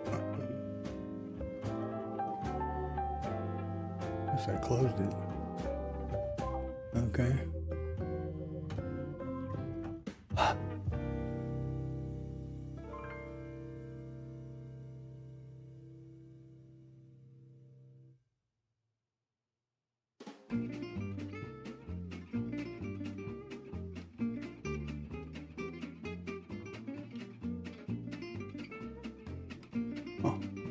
No more crap going on. I know what to do with over here. All I wanted to see was session prices and see if the stupid thing was jumping back and forth on the actual indicator.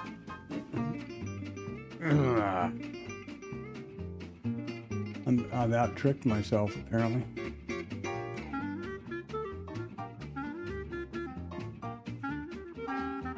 Huh.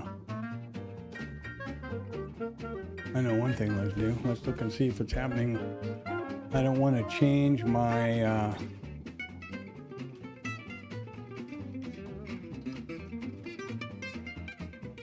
I can't see it here either, god damn. I don't want to, well, I guess I can. Why not? What's the difference? Let's see if it's doing the same thing on the straight up minis.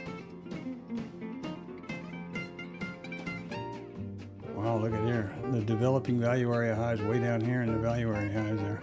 Let's see if it jumps back and forth.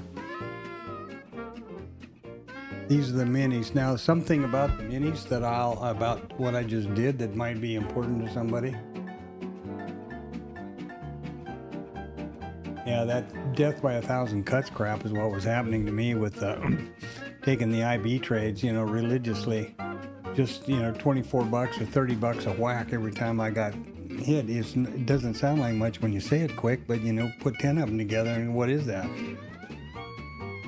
Yeah, I hear you completely. One thing I want to say for the sake of the stream here is that when you bookmap,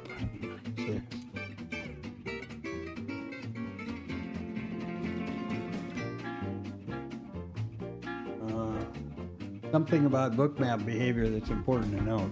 If you change instruments, it automatically disables the trade control panel, so you couldn't trade that if you wanted to. What I'm trying to see here is if these session prices are dancing all over the place like they are on the mini. They're on my side. And I also was trying to find out if it's happening just to me on Bookmap. Because let me start over. I push the session prices, which I say every morning in the pre-market. Every from 1700 on Sunday night through 1600 on Friday, and I share those freely with anybody that wants them. Just drop something in the like, subscribe, drop something in the chat, and I'll hook you up with a link to that, which comes from Google. Now, those push automatically from here, from my IRT. I push them twice. One goes internally to my Bookmap, obviously, and one goes up to Google. Well, what I don't know is, are the Google ones jumping around, or is it just my Bookmap? And also, it looks to me that it's only the micro or the mini ES or the micro ES. I haven't seen these move at all on the mini. Yeah. So,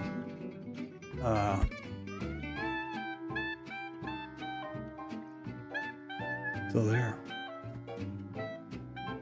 And then I wanted to point out that the minute you change one of these and go back again, you've got to reactivate the trade control panel because it automatically disables itself.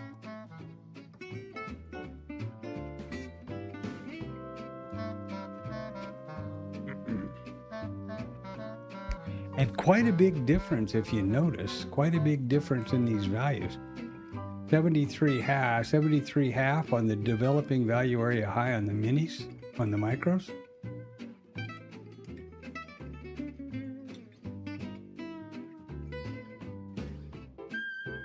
Oh, pretty close. 62 quarter down here on the minis. So there are big differences between the mini and the micro. I've heard several people that say, well, I watch the mini, but I trade the micro. That seems impossible to be very accurate or a very good idea to me, because frequently the prices are considerably different, just like we were just looking at there. Now the value area, no, they're the same, 75, okay. And look here, the line is still up here, so this thing is still jumping around. God damn.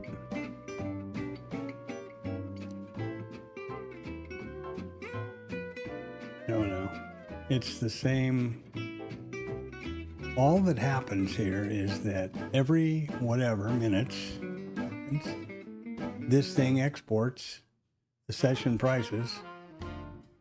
Is called data export, and then it goes into a file, and that file uploads to the output file, which is what you load in Bookmap, Cloud Notes, or these level indicator, or push up to Google. And it indicates to me that for some reason these levels are jumping back and forth in the session prices indicator, because it just pushes out the levels. I don't see how it could be misinterpreting them and pushing them both to the same location. See up here? It pushes them both to the same location, back and forth. Now pretty quick these two flags are going to jump up here to the top. Ah, damn, man.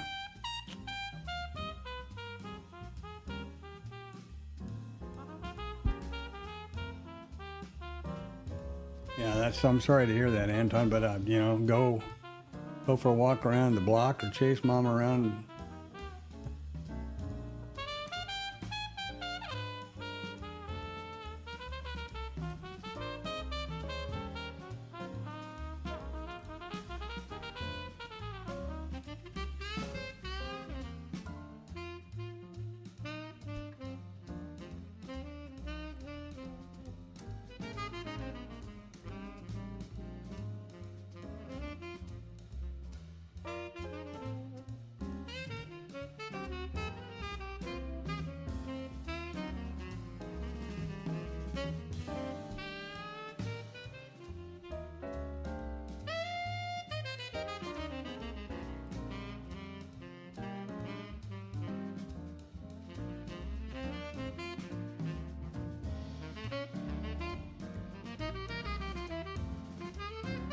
This is pretty funny. I'm going to show you this. Is pretty funny if I can figure out a way to do it.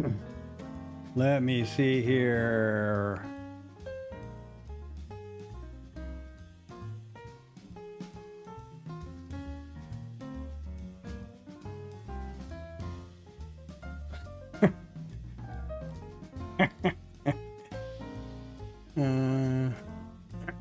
Harry's using TradingView. I'll be damned. What his comment was is, could we have a direct feed from his posts and have them and feed his posts amalgamated to the bot and bolted on to Discord alert. Pretty funny.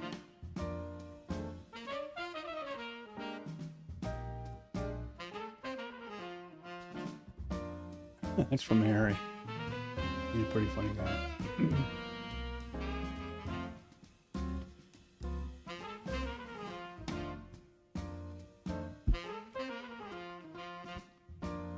Now they're up there again. Son of a bitch. Okay, I got to figure out how to get a chart up somewhere that's got session prices on it. I thought I had that here. There's the profile. This is the weekly profile, by the way. Let's see what this does.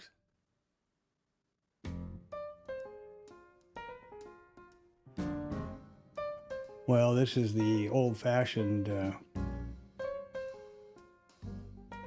Oh, this is full session too. Never mind. Wrong chart. Wrong idea.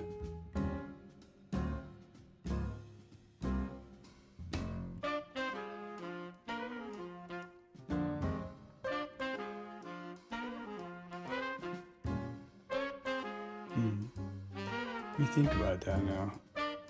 I ought to be able to figure this out. I figure out enough stuff to screw myself up here. I should be able to do this.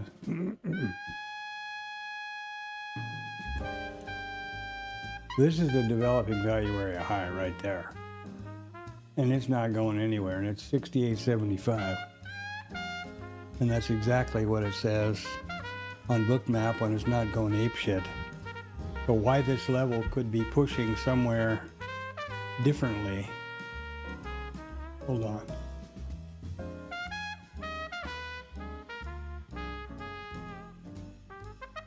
I have no idea, but I'm sick of it. I'm sick of it, I'll tell you that. I don't care for myself, right? But I share these with a lot of people, many of them in what do you call it, thing over there and other places. Okay, let's see what this.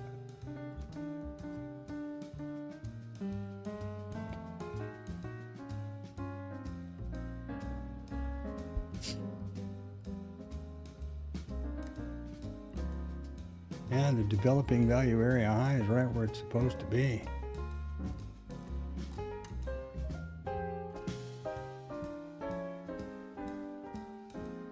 No, I'm sorry, that's the POC. This is the developing value area high, which is the value area high. So that's the developing value area high as we've run through the day. having nothing to do with the value area high, which is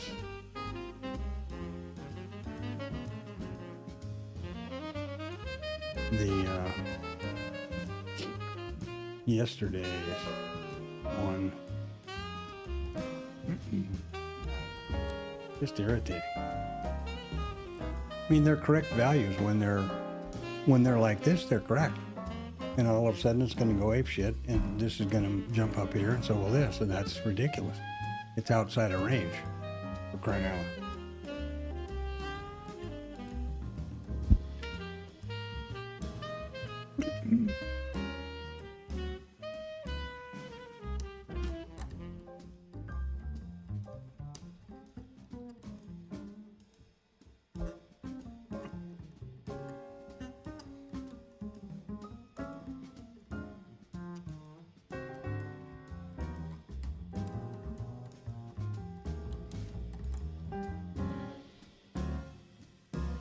Oh man.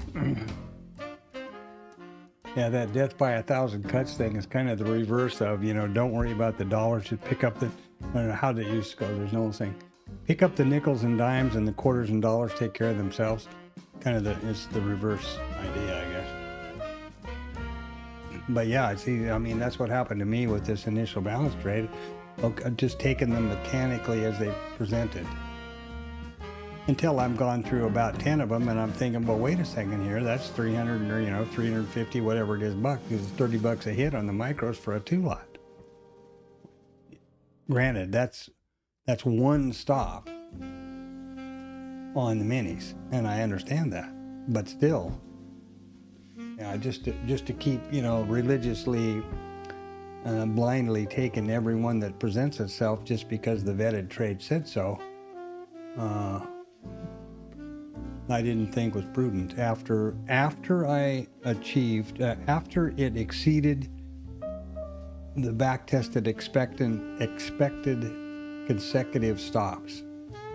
And I do believe that if you backtest something, it will give you one of the outputs is consecutive stops in a row and consecutive winners in a row. And if, in my case, I exceeded the consecutive stops, and unfortunately not the consecutive winners. That wouldn't have been a pleasure. But so I went ahead until I had exceeded the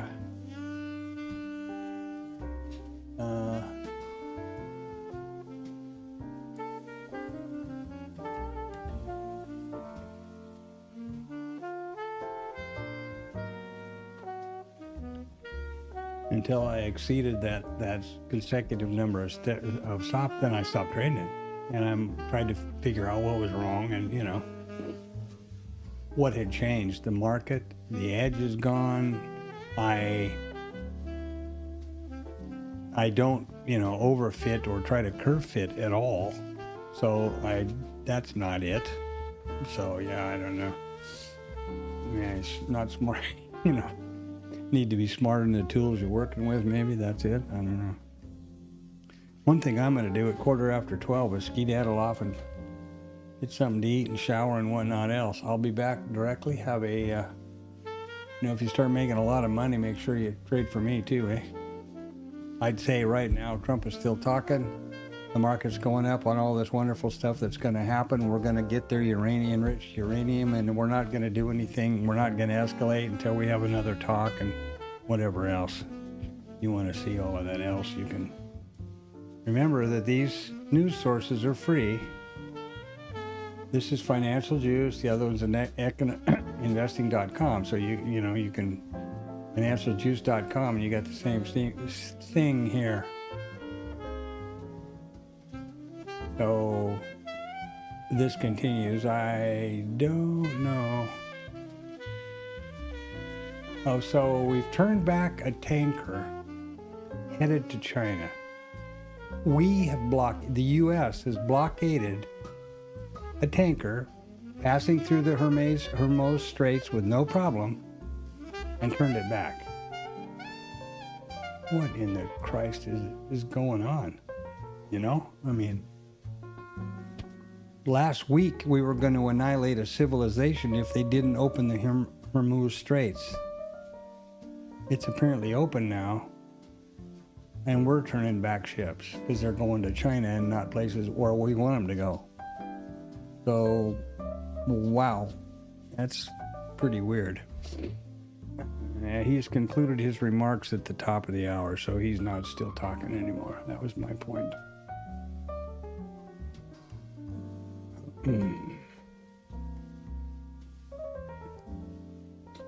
Jesus, you know.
Okay, I really am going to step away now for a few. I'll be right back.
Well, in theory, I guess the 12-to-1 thing is back.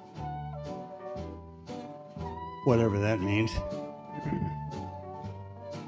These kinds of political crap just makes me so crazy. Makes me tired, you know?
I don't know. There's a lot of seems like real funny lighting here today. I don't know why. Guess it's cloudy and rainy. Well,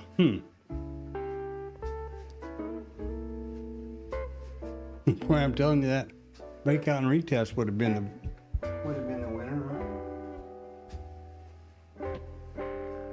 right? Can't even see anymore.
Yeah, it's nothing for me.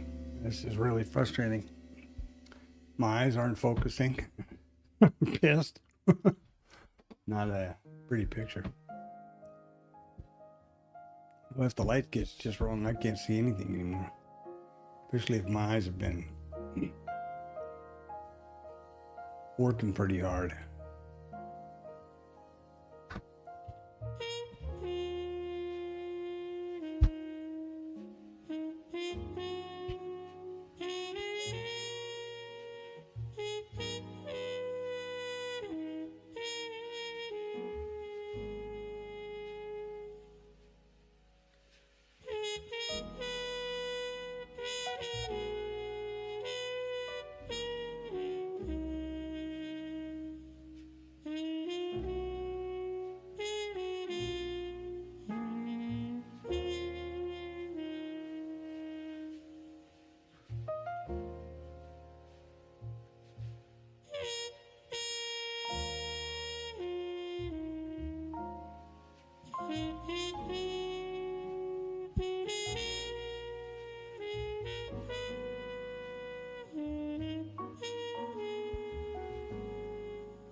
Huh.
Excuse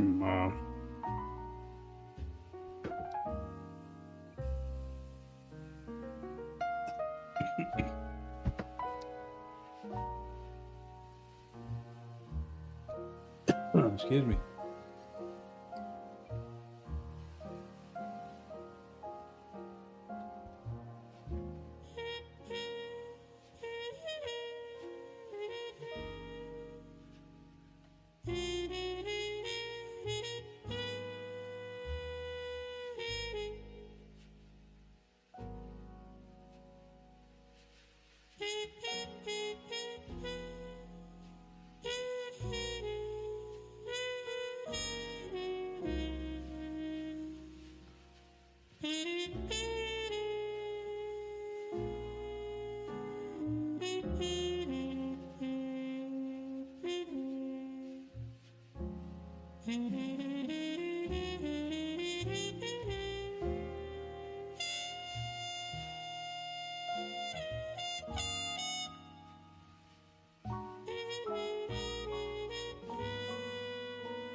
Oh man, this is so weird.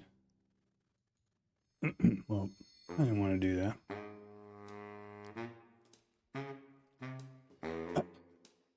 I mean, it just keeps getting weirder, actually, to me.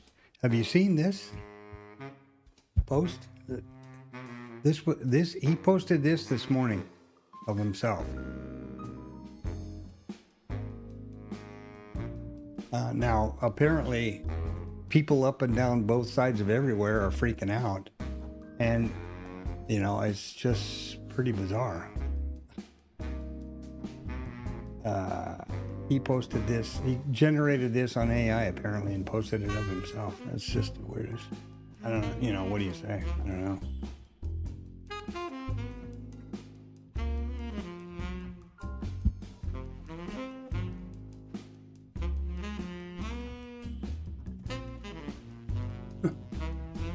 Whoa. Well, one thing about it, we're not short. We're not short on crazy over here at the moment. Wow. My.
Yeah, you know, I keep thinking to myself, I'm not going to pay attention to anything. And then it's just a new kind of weird, you know. Oh, are you kidding me?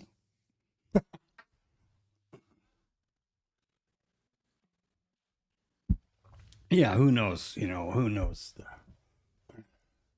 Apparently, according to that thing, he apparently posted that, and then a little while later, got a whole bunch of blowback and pulled it back down, and said, "Oh, I thought it made me look like a doctor." So, you know, maybe, who knows? Or I don't believe that for a minute, but maybe. You never know. I'm still back. I'm still back laughing, or not laughing, but last week we were going to annihilate a civilization because if they didn't open the Straits of Hormuz, and this week we're blockading the Straits of Hormuz.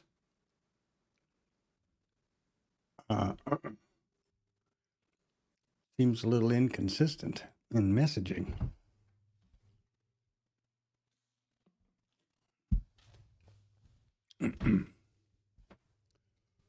And we're ticking up here. We got 405 of them at the 69 handle. So I guess they're going to go for new all-time highs because everything's so wonderful. Wow.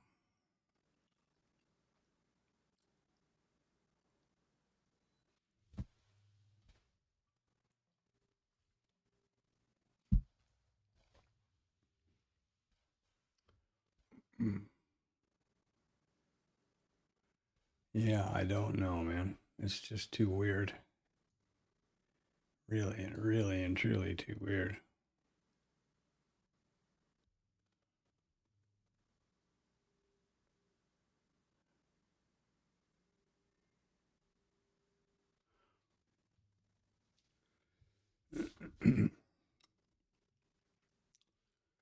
Oh, well, here we are in the power hour, 20 after the big one. I'm not going to do the backtest analysis thing every day. I'm not sure that that's really necessary, and I'm not sure that anybody cares, and I know you guys are here all the time. I've heard it till you're blue in the face, so. And I am too. I have to figure out a way to, I did come up with a bit of a, I'll do it when there's some news to report, right? Some good news to share, and a new strategy or new vetted trade. So I did work on it a lot this weekend on different things, but I still can't figure out how I'm going to describe the bar part of the bar trade.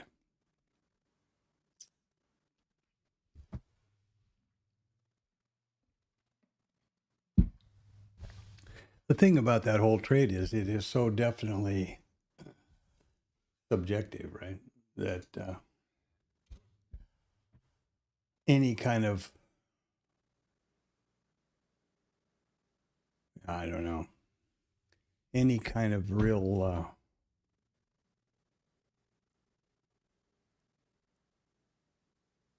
definition, like high,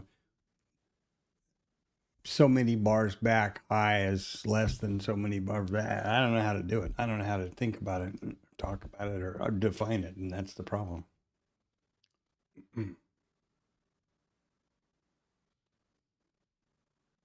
But I can tell you one thing, there's no question about what this day's been doing.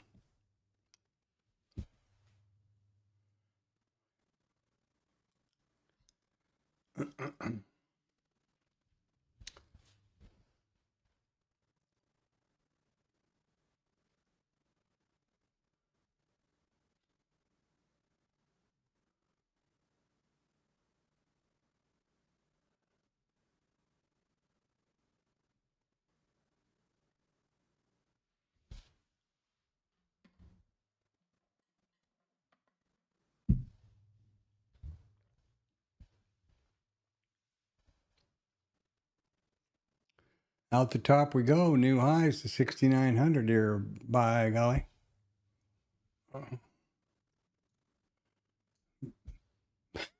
Because everything's so wonderful, you know. Gas prices are looking at $6, hanging on the brink of war. The economy is in the dumper. New houses are off 4%. That's got to be a reason for a new all-time high or new highs, on the day. That's just there you go. Go figure. Go figure.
Well, what to say?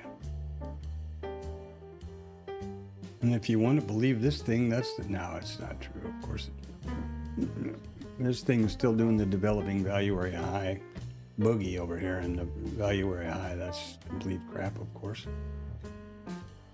I'm not sure what to think. Developing value area high is down here at the 85s, and the value area high is at 70. I don't know what the hell it's even doing. No clue what that is or how it could be.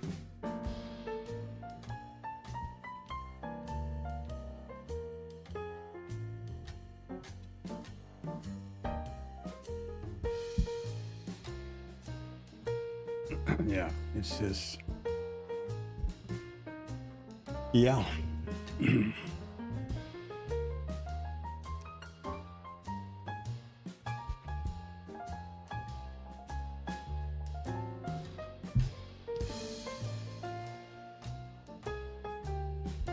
Completely, wow.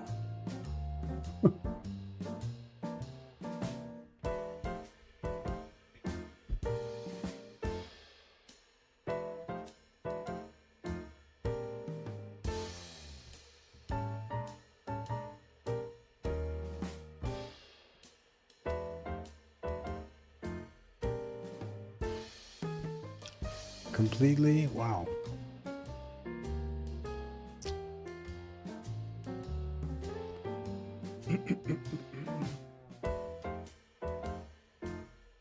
Well, in a few minutes I'll roll into the market recap, and if I had a camera I could do it real easy. It's just me standing here scratching my head. Trying to figure out why. And then cash close and off to the next whiskey bar. I mean, I don't know what to think. Look at where that we were talking about the bar trade and the long. Even on micros, that would have made a lot of money. Basically 50 handles, well, 43 handles.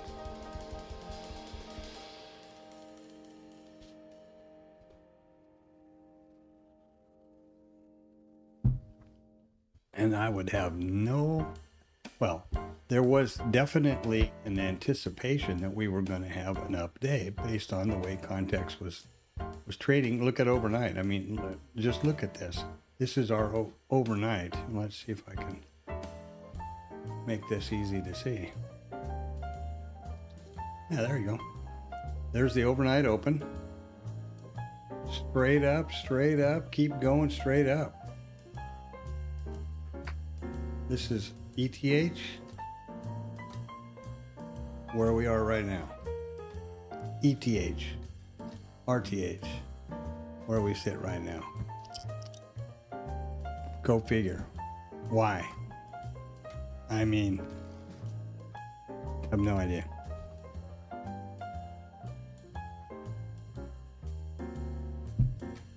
Bad numbers, only one number out this morning. Very bad number.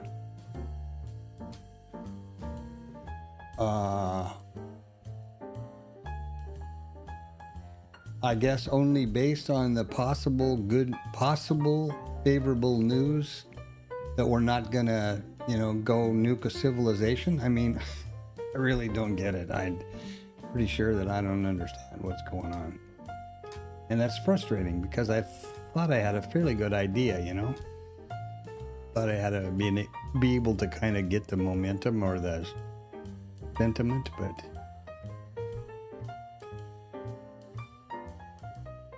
and tomorrow we got PPI, so it's going to be another high margin. I don't think they've ever lowered the margin. Let me check.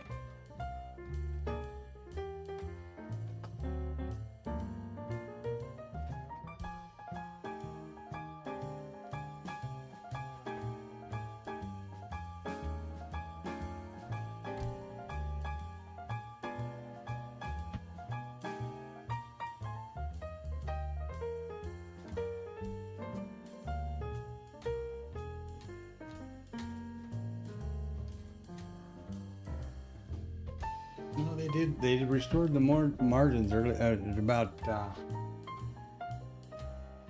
8 o'clock, 7:48 actually. Not that I looked at it, but they did. Right after right after I don't know what. I don't know why they didn't wait till 9, but anyway, they didn't. That's what it says on the email anyway. Jesus. But I know PPI is tomorrow. Let's check. Well, we might as well do this. We might as well do the market wrap, and then we'll be able to do that. So here we have an interesting view. This is the ETH. Didn't even hiccup, and straight up. I don't imagine. I mean, I don't think you could call that a squeeze. What are they squeezing? Let's look at the higher time frame here. Okay. What's the squeeze? This isn't, there's not really, this has been pretty well rotated out. We're way over all of these guys.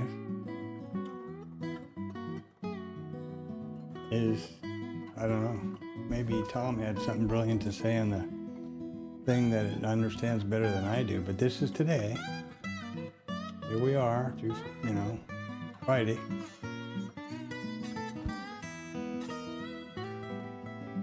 There was the open.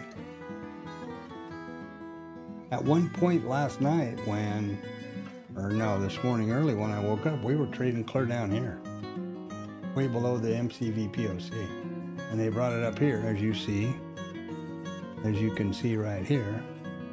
There we were at the open at 79. There was the MCVPOC, and they traded it all the way up to here for the open. And straight up. Beats the hell out of me. In the face of war and,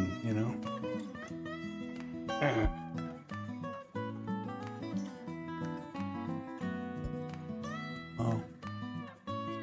Weird. That's all I got to say. It's a whole lot of weird going on out there to me. So anyway, let's get on with it here. Pretty well covered what's going on for both of them, and the same story is going on for the micros. I mean, the minis obviously as is for the micros.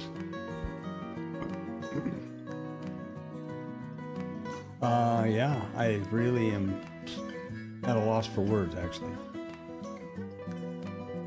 I was surprised with the fact that the talks failed and everything else, that the overnight was so straight up. Something's going on, or there's something happening that I'm not aware of, obviously. Anyway, let's get on with the rest of it here. Well, that's the music. You don't need to care about that, probably. From a news point of view, I have two news sources. And this is investing.com, which is traditional stuff, traditional reports. You can filter for whatever you want. It's free. You can see all these ads, and that's why it's free. Let's look at tomorrow. PPI at 7:30. Core PPI at 7:30. And Vice President Chair Barr speaks. What's going on this week? Let's look at that. Is something up that I'm not aware of, or what? ADP employment change at 7:15, and then the PMIs. Now this is one of the 4 events where the CME raises the minimum margin to 25% of maintenance. Again. What else do we have here? There's a big one on Wednesday, huh? GDP. Oh, that's China. Never mind. And Thursday, CPI, EU, Philly Fed, jobless claims, continuing jobless claims. So I'm sure they're busy massaging those numbers like nobody's business. And that's it. No huge things for Friday. So tomorrow morning we've got the ADP employment change, and then PPI and core PPI. That's essentially it for tomorrow's numbers. Now, notice that if, as you hover over any one of these events, the event titles, that it turns into a URL. So if you don't know what the ADP employment change is, you can go figure that out real easy. Financial juice. Horrible housing. This is 3.9 down from 4, minus 3.6. Last time was 1.7. Big, going the wrong direction, but doesn't seem to bother anybody. This is a similar, and this is wrong. I see that wrong right there. Something's wrong. Yeah, there you go. This thing is all messed up. You see that this is where Trump spoke at 11:30:12, which we talked about. This is their version of a calendar. They do pull these things like Trump speaks in here, which was just scheduled today. So that's why I use financial juice, because they do things, they'll pick these things up which could have a definite impact on our auction.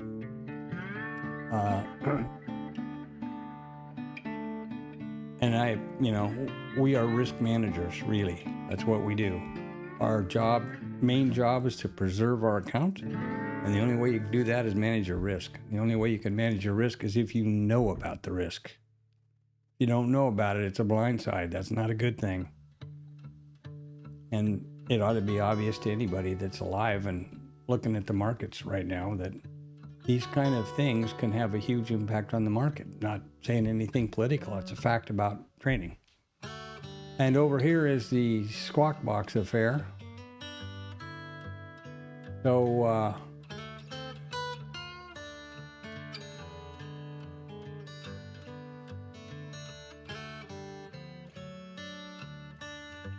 holy crap, they're going around the horn. Guys, these guys are going around the horn.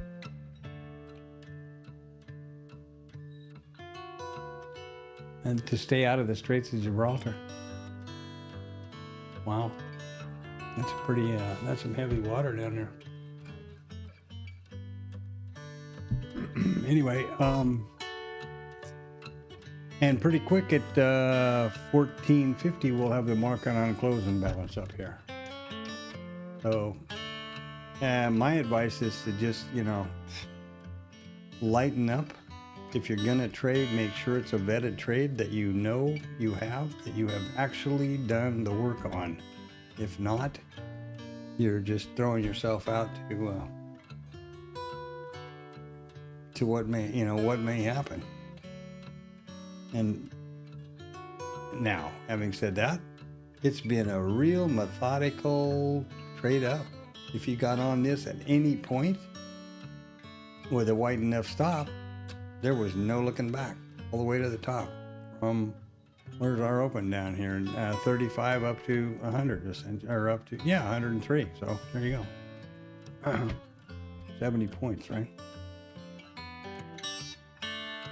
I happened to fall asleep, I'd fall asleep, but after I get out of the lunch and shower and went up, I put these drops in my eyes because of staring at these monitors so much. And I always listen to something on YouTube, usually trading something or another. It happened. Tom Hogard was trading the U.S. markets live this morning. Now, I didn't know that at the time. So this was, 2 or 3 hours later. But he describes his risk, how many points he trades each one of the different things, what his stop losses would be, and then he starts trading and does the open and all that. I didn't hear the outcome of the last one, but he starts with 120 point stop loss on the NASDAQ. 120 point stop loss on the NASDAQ and 10 contracts. No, I'm sorry, 20 contracts. because of the volatility, he lightened up and took 10, but he went long, you know, off the 30-minute, which he calls the school bus thing, which is essentially an opening range breakout off the 30-minute. Now, I didn't listen to the rest of it, but if he, depending on what he did with that kind of stop, he's got to be rolling in money. Short now, okay. You are a brave man. I don't know, you know. I wish you the best of luck. I'll be watching and keeping my fingers crossed for you.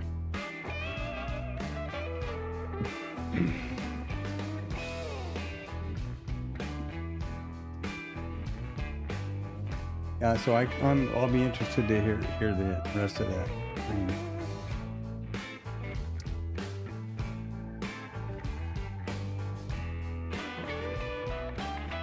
No, well, we won't have until 50, so there's 8 minutes on the market on closing balance.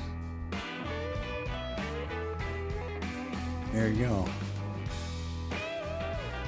And here you go.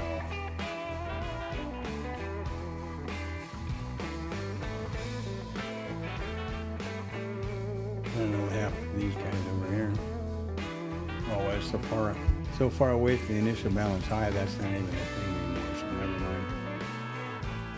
What's this? I forgot to look at the volume. Ooh, there's another reason why they're slapping this thing around. 68% volume. Oh, yeah. And 2 points ATR on a 1 minute.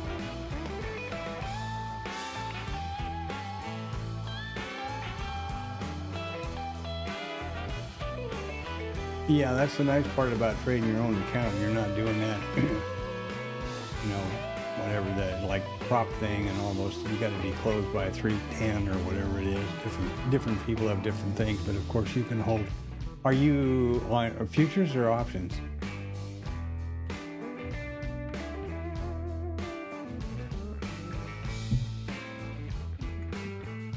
Well, none of my business, but of course, but you know, curious.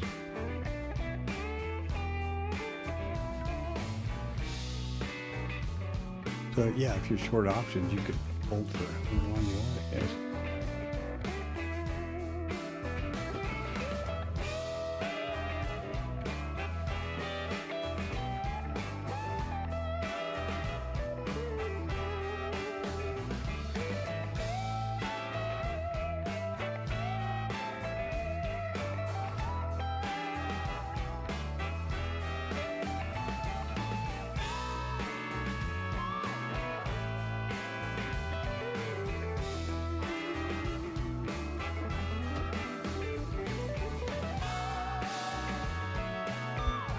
All right. Yeah. Well, you got another hour and 15 minutes here anyway.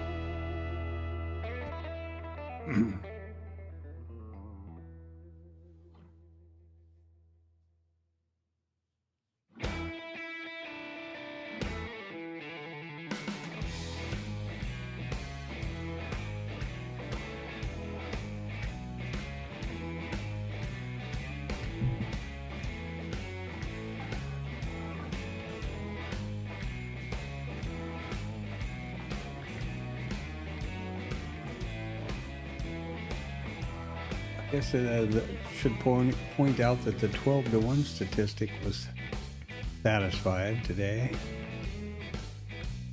Now that I look at it.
2.5 point scale there. That's about as good as I can get with the whole range in view.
Mom, come here.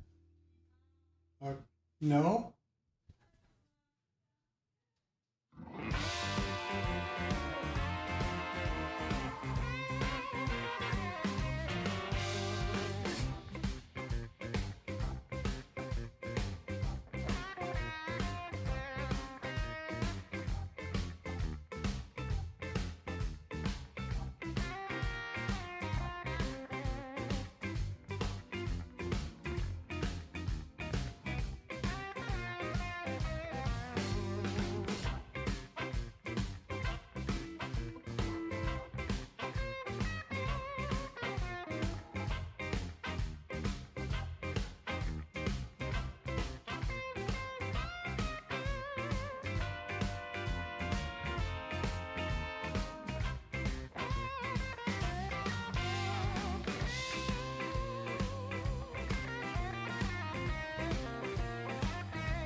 All right, 30 seconds and we got the big world famous market on closing balance here.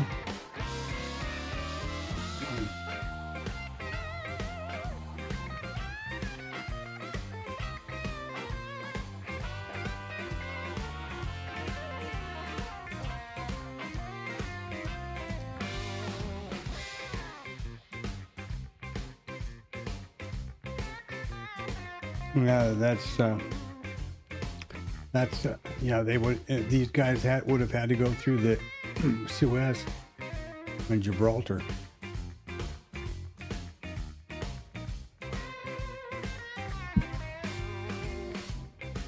Whoa! Bang out the top. Now what happened? Our market on that must have been the market on close pop. Holy crap!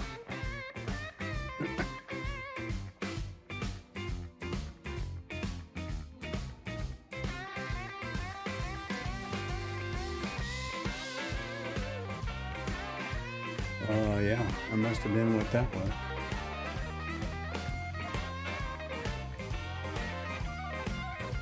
Yeah, I guess so. 1,927,000,000 to buy NASDAQ or S&P 500. All of them are buy side this time. 847 million on the NASDAQ 100, 413 on the Dow, and Mag 7 is 316 million to buy.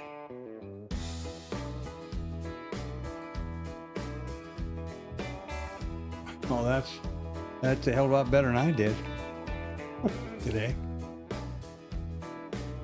So congratulations, you got out of there good.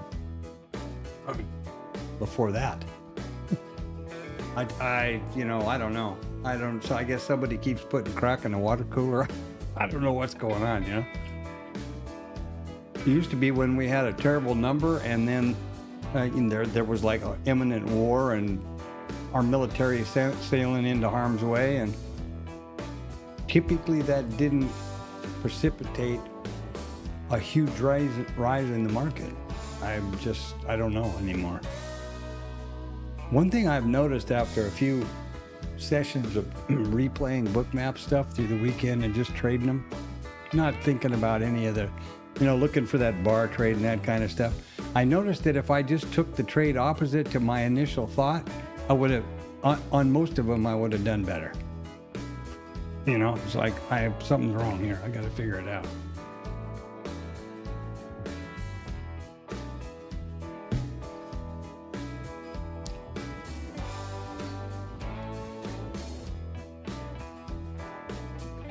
And we're going to get up here to this naked volume point of control from the 26th of, what are you doing? 26th, come on, man, of February. Been a while since we've been up here, right? 26th of February. Now, I don't think in a million freaking years that people are still holding a position there are going to defend that. I don't understand it. We've talked about it before in here, but I don't get it.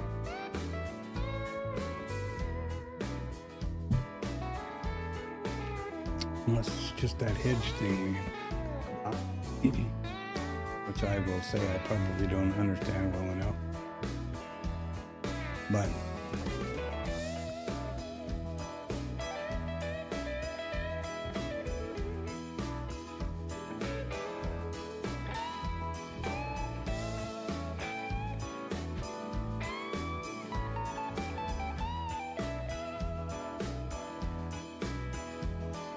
not good for you, that's good for you.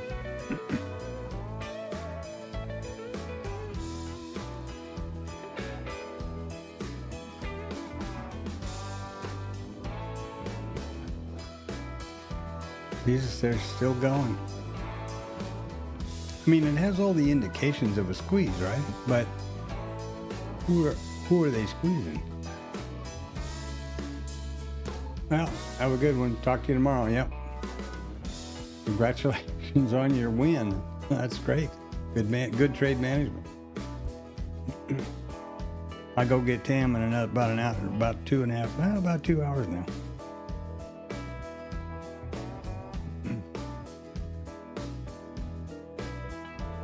Yeah, I don't know what to say. It's got 6 minutes left.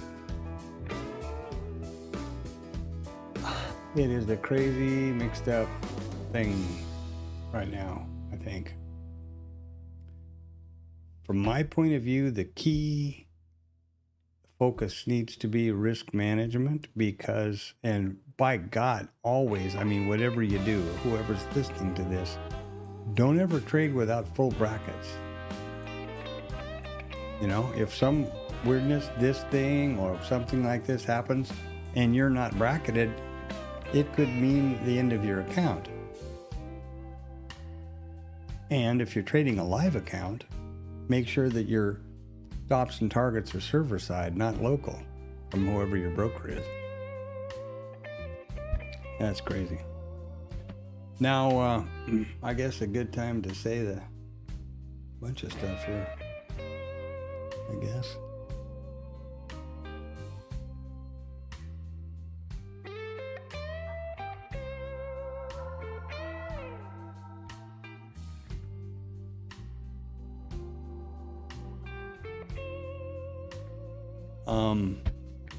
Look at it go. That has all the earmarks of a squeeze.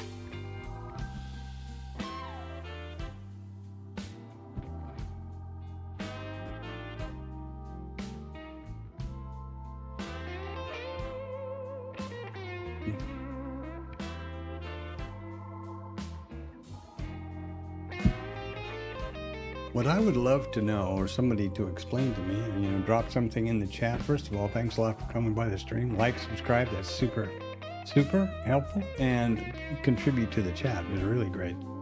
I'd like somebody to explain to me who it is that's being squeezed here. It sure as hell isn't retail. Because we're coming up from way down below, and retail typically doesn't hold overnight or swing them, because they've got to have a lot, more more account size, or it's a different,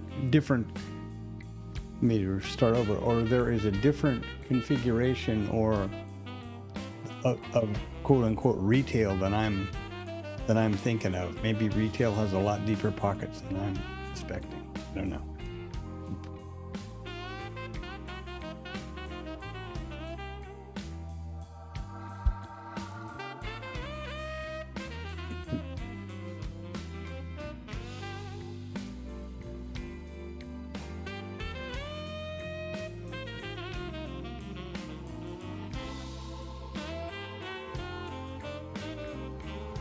In these situations, it's really important to know, I believe,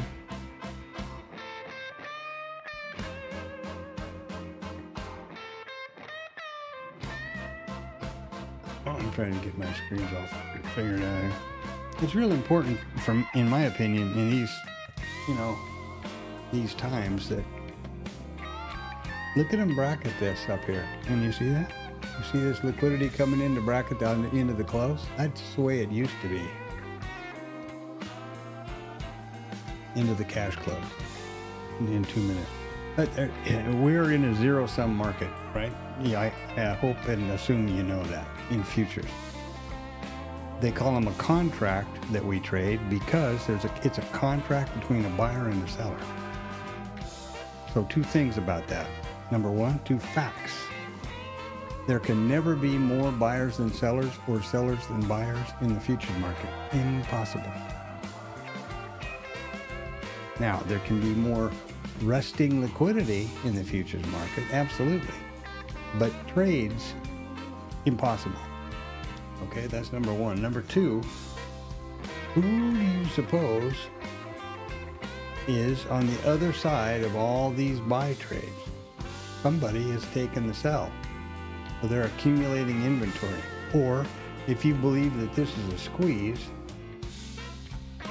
if you think this is a squeeze, they accumulated inventory on the way down, and they're squeezing all those people that were shorting all the way up, making them buy to cover their shorts. But it is a 2 zero-sum game, and for every time you put on a trade, somebody's on the other side of that with every intention of winning that trade. So that's really important to understand. And we've got 30 seconds here, and I'm not going to be too disappointed to shut this stream down. Tomorrow's a normal day, no school runs. That's great. It will be PPI, so that's going to be inflated, or raise elevated margins at 25% of nominal of maintenance. I'm sorry, and that starts at 1700 this evening. Look at them fighting it out right here to see what's going to happen. All of this liquidity threw in here, and they just keep loading the boat. You see that?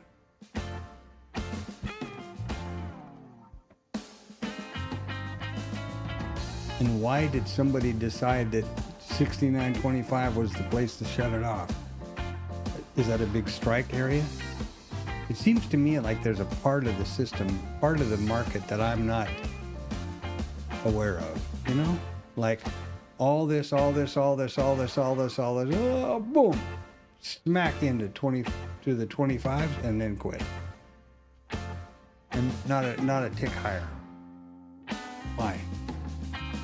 Why there? I assume it's got to do with the strike, maybe? I don't know. So there we have, ladies and gentlemen, the big, fantastic 7 hours on the stream. Remember that this is risk neutral trading, my live trading journal. Completely transparent and completely accountable. I take no trades off of the stream, and any trades on Bookmap are live against my live funded account at AMP, funded by me.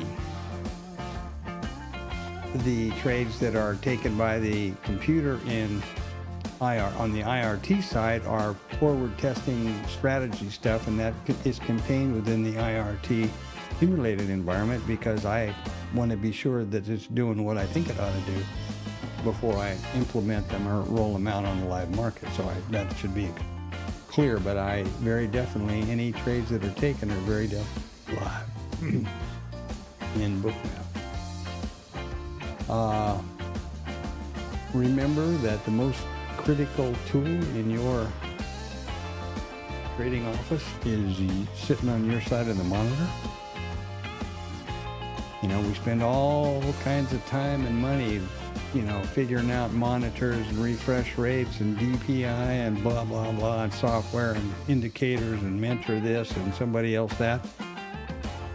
Think about it. Your eyes take in all that data and your brain processes that data and it makes decisions financially for your family and you. What is the most critical and perhaps the weakest link? You. You need to be healthy. You need to take as good or better care of that as you do all the rest of your stuff. Exercise, proper rest, well hydrated. Don't be on emotional tilt. You know, come in on your A game, fit, exercise, work out, because believe me, the people, remember the zero-sum game? Well, the people that come in on the other side of that game, higher time frame and all those, are some of the most highly educated, young, well-funded, super well-supported traders or algorithms or machines. And they have one purpose in mind, and that is to be, they don't care about you, they don't care about hunting your stops, they care about being on the winning side of as many trades as they can in a 24-hour period, because they're also leaning on the law of large numbers, which is the whole purpose, which is the whole thing I do with vetting, taking vetted trades. I won't go into that tonight, but there you go. All right, have a good one. Every trading day from 8 o'clock in the morning till 1500 Central Standard Time is this stream. Just Neutral Trading, my live journal. I capture everything on the screens in the video, and then my voiceover here, this narration, provides insight as to what I was thinking. In an effort, you know, to further the accountability and transparency, I stream the entire monitors, not just the application. Down at the bottom, you can see the clock, you know, computer clock, hours, minutes, seconds, the date. Tie that back to Bookmap or IRT. There you go. Well, have a good night. Put the screens down, go outside, get some rest your eyes, go do some push-ups or something, you know. There you go. And don't, 6-ounce curls aren't, you know, isn't working out. Slugging back some beers. So take a good one, and I'll see you tomorrow morning. Thanks for coming by.